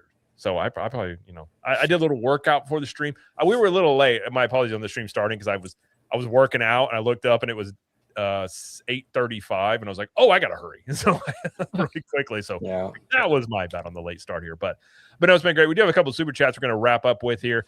I got Stu My Rick with 200 jewels. Says Sunshine. Thank you, Stu My Rick, for the multiple jewel drops. And Cliff Flicks. What's up, Cliff? For a 10. Yes. Says, how much of this week's D23 announcements will have actual, real, and solid green lit budgets earmarked for them? Is there a severe disconnect between WDI and Disney finance in recent years? I gotta say, in fairness, and maybe I'm missing something, but in fairness, a lot of the stuff that was canceled or pulled back from was like stuff that was announced in and around the pandemic. Like, I can't really think of too many, like even, Epcot, that whole thing was pandemic. I always say pandy. I always get crap for it. You get so much hate when you say pandy. Every single time. But like the Epcot was pandemic. The Avengers, the 14 different versions of that ride was pandemic. Exactly. I think that Main Street Theater that you guys were going to get in Florida that they canceled, that was, I think, pandemic. And the Mary Poppins. That was before. That was before. And they broke ground. I got word. So that was funny. They broke ground. And Vash, you might have more details on this. That was a cast member parking lot, I believe. They broke ground on it. And then I knew a cast member at the time texted me. They went to work that morning and said the theater's off. And I was like, what do you mean? And then she's like, no, it's off. Like, they're not doing it. And like, it was a couple of days later. And they ghosted that thing and acted like they never made an announcement about it. Like, if you asked about it today, they'd be like, I don't know what you're talking about. Like, it was the weirdest thing. They just completely silently, kind of similar to the monorails. The monorails were a go, according to Bob Gurr. And then around that same time, that got cut too. Yes. It's now, Vash, was it 2017's D23 for that Main Street Theater, or was it 2019? I forgot. Yes, I think it was 2017's. Okay. It was 2017's. Gotcha. It's part of the Chapek era. That's how you know that it was around that time. And they announced it. And from what I understand, it was soil quality that was the concern there. And that's just what undid that, and never again, I guess, is the thing there. No, I mean, Jesse Morrow recently had at the earnings call, he was questioned about investments and how, I believe the exact quote was, I can say that our capital investments, all of them, they go through very rigorous evaluations and are supported by clear and well-defined return expectations. Obviously, that being ROI or return on investment, right? Usually these things are given solid budgets, and it's up to the discretion of Burbank whether or not those budgets get increased over time, or if there are cost overruns and so forth, or unforeseen things that happen that take a little bit, that cost a little bit more than what was originally forecast, and maybe equates to a degradation of the quality of that experience on the back end. I know that's happened with Star Wars Galaxy's Edge back in the day. We were supposed to get a restaurant. It was supposed to happen. And then Rise of the Resistance starts taking up a bunch of money. And then at that point it was Project Big Bird, but Millennium Falcon Smuggler's Run started getting a bunch of costs and so forth associated with that. And it was like, okay, well, we really want to do the restaurant. Are we going to be able to do the restaurant? Can we get additional budget to do so? And Chapek said, you can do the restaurant all you want. You're not getting a single dime for it. Oh, my the restaurant was cut. Wasn't right? Oga's the like waiting area for the rrestaurant supposedly, and they just made that into a lounge? The Oga's Canteen is the lounge for the restaurant. Yeah. Now, real quick, Candy Camper is so funny. Are you going to Disney bound as Rafiki? There he goes. There he goes. And is off. He's off the rocker again in here. No, it's after hours. He gets. That's true. It is late. Yeah, after hours. Candid. He's kind of like a gremlin. You get him up too late, and the opinions go. You never know where it's going to fly. Exactly. And then we also have a 5 here from Theme Park and Things. Can anyone do the measurements of Super Nintendo World in Hollywood compared to the Hollywood backlot in DCA? Are they the same size? I hope I'm wrong. Yeah, I think it was Den who said who did the measurements. I can pull it out. Let me see. Where was that? I saw Den have some sort of. I saw measurements, and I wasn't sure what he was talking about. I think Den said the Hollywood backlot was like 250,000 square feet. Oh, this one. Rise is 130,000. Pandora and DAK is 465,000. I think there was. Oh, here it is. Super Nintendo World is 100,000 square feet, and Pandora without Hyperion is 250,000. There you go. Ooh. Yeah, so it's a much larger area. And by the way, too, a lot of the area to the north will be absorbed as well by Pandora. So it's a pretty large footprint. Yeah, it's deceiving because there's a bunch of big, massive sound stages cluttering the area. But when they start taking those things down, it's going to really open up. But I do like OG's point though. I think another shoe's going to drop. I think so. It's bound to happen. I can feel it, bro. I think there's a few things that that whole thing about tampering expectations. It kind of leads me to think that that's a move you would do if you're a savvy marketer. You're like, a little bit. You're trying to play it off before. Yeah, it's like you're gonna tell your wife, like, we're getting into a car. I'm just gonna listen. It's gonna be whatever, and then you show her a Lexus or something, and it's like, oh my good, it's like that could be, or it could be real, and they're just like, listen. It's funny you mentioned that. Do you guys remember Transformers, the first movie, where the dad is driving Sam through the car lots? And he drives right through the Porsche one, and Sam thinks he's going to get a Porsche. Oh, yeah. And he got Bumblebee, which I'm still, by the way, I think Transformers are real, and I'm just waiting to find one, personally speaking. There you go. Kiki and Lucas says here that Candid is going to have a show right after this. So everyone should check out Candy Camper, Theme Park Thoughts. He's awesome. We love him. Is he going live after this? Cool. Yeah. Okay. All right. Go check out Candid. If I could, I can't, I would direct the stream there, but I don't think I'm set up to do that for his channel. But if that goes in the future, Candid, hit me up and we'll set that up where you can do that in the future. But no, this has been great. And thank you guys in the chat. You guys have been awesome. Thank you guys for the super chats. You guys were very generous, and it's always appreciated, never expected. We had Voot, we had Kiki and Luca with some member messages. We had Gordon Grubbs joined OG55. We had Elijah M20. Now I'm an unk. I don't know what that means, but maybe it's good. I don't know. Maybe it's bad. Who knows? It's the internet. Stu My Rick.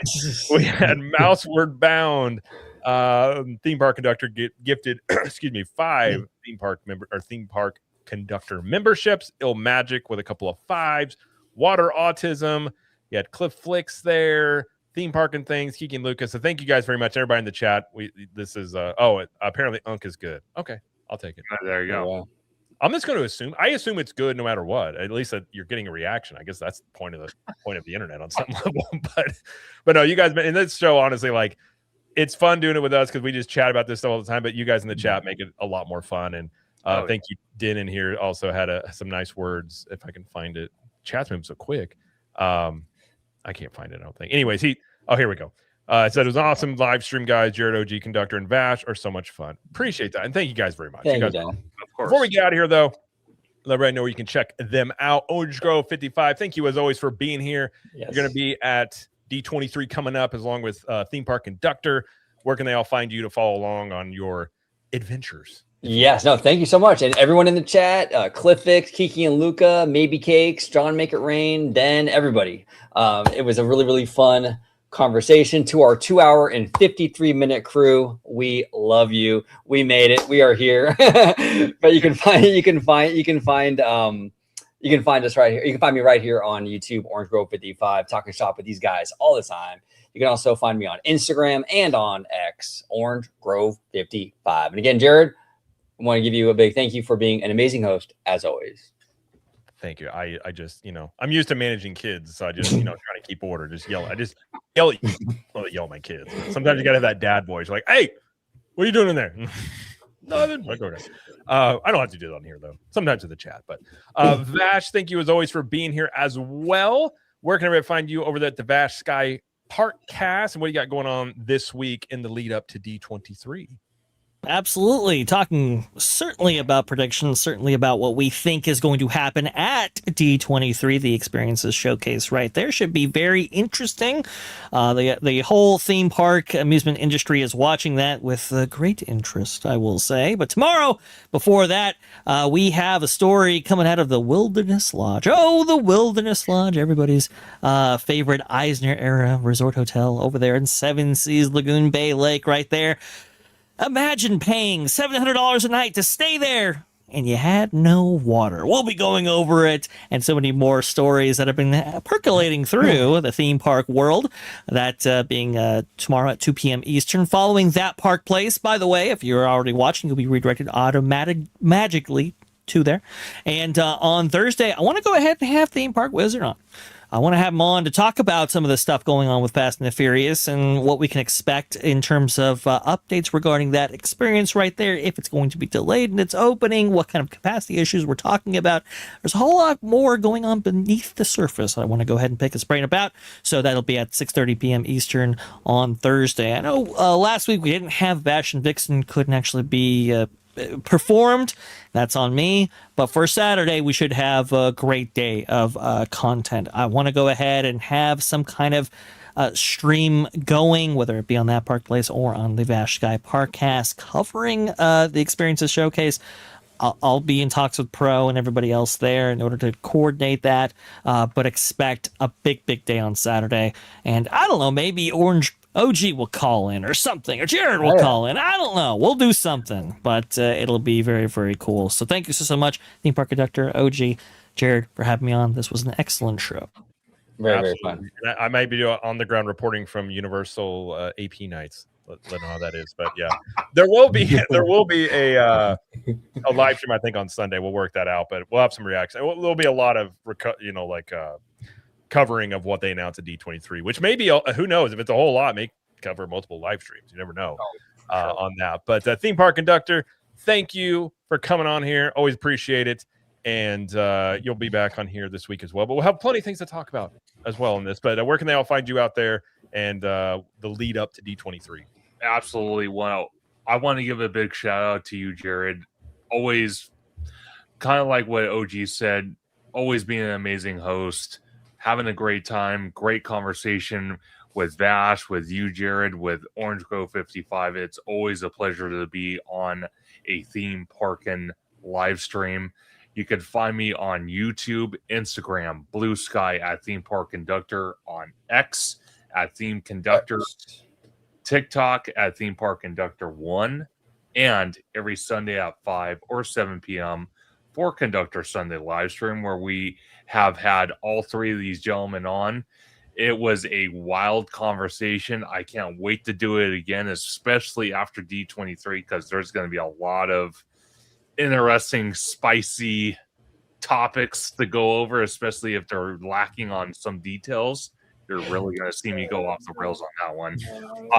But starting tomorrow, I will be down in Anaheim. I'm going to be doing the D23 Angels game. So I will be at Angel Stadium starting tomorrow. And days after, I will be at D23 at Disneyland for D23. Then I will be on the showroom floor at the Convention Center and the Honda Center. So if you see me, you see Orange Grove 55, please come up to us. Please say hello. Yeah. And who knows, you might catch OG at the right time, just when Josh tomorrow is right in the area, and you might get that lightning in the bottle moment where they take a photo together. You never know. Dreams get so much hair in that photo. How are you guys going on?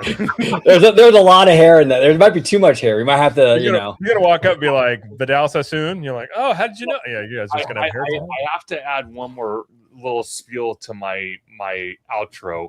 Theme Park Wizard will be on location as well, so I cannot wait to hang out with him, because it's also going to be his first time at D23 alongside with me. So I am more than excited. That's a lot of West Coast in one building, Conductor. I don't know, man. West Coast. By the way, I saw Wizard made his X handle Permit Wizard. Was that I made that? Was that from me? I'm not trying to take credit, but I threw it out there. I was like, he should call himself Permit Wizard. I saw it on there, and I'm like, wait, did he do it? Because I think that's a great name. He's always up on those permits. So shout out to Wizard. Oh, he is. Shout out to Wizard. We'll get him on there. Well, if you guys are not watching here on my channel, you can find me at Captain Magic. Very similar things about Disney World stuff, and we'll be doing lots of coverage of D23. And if you're looking for some, Disney World, Universal Studios in park, reviews and things going on that are, just food items and things like that, all sorts of new stuff going on the park, you can check out CTM Podcast with my wife and I. We just did an episode. Vash, you might like this one. All of the yesteryear attractions at Universal Orlando, not islands, but how much stuff was there. It's interesting. Back when they had the what was it? The swamp thing where Men in Black is. That used to just be like nothing. It was just a set that was there. It's kind of wild when you see all the had a Murder She Wrote show back in the day. It was kind of wild. So we went through and checked that out. Yeah, I can go check that out there. But no, it's a lot of fun. And go over and be kind of nice to Candid. Go check out Candid. I can't direct you over there because we don't have that set up yet. I'll work on that. But go check out Candid. Keep him company.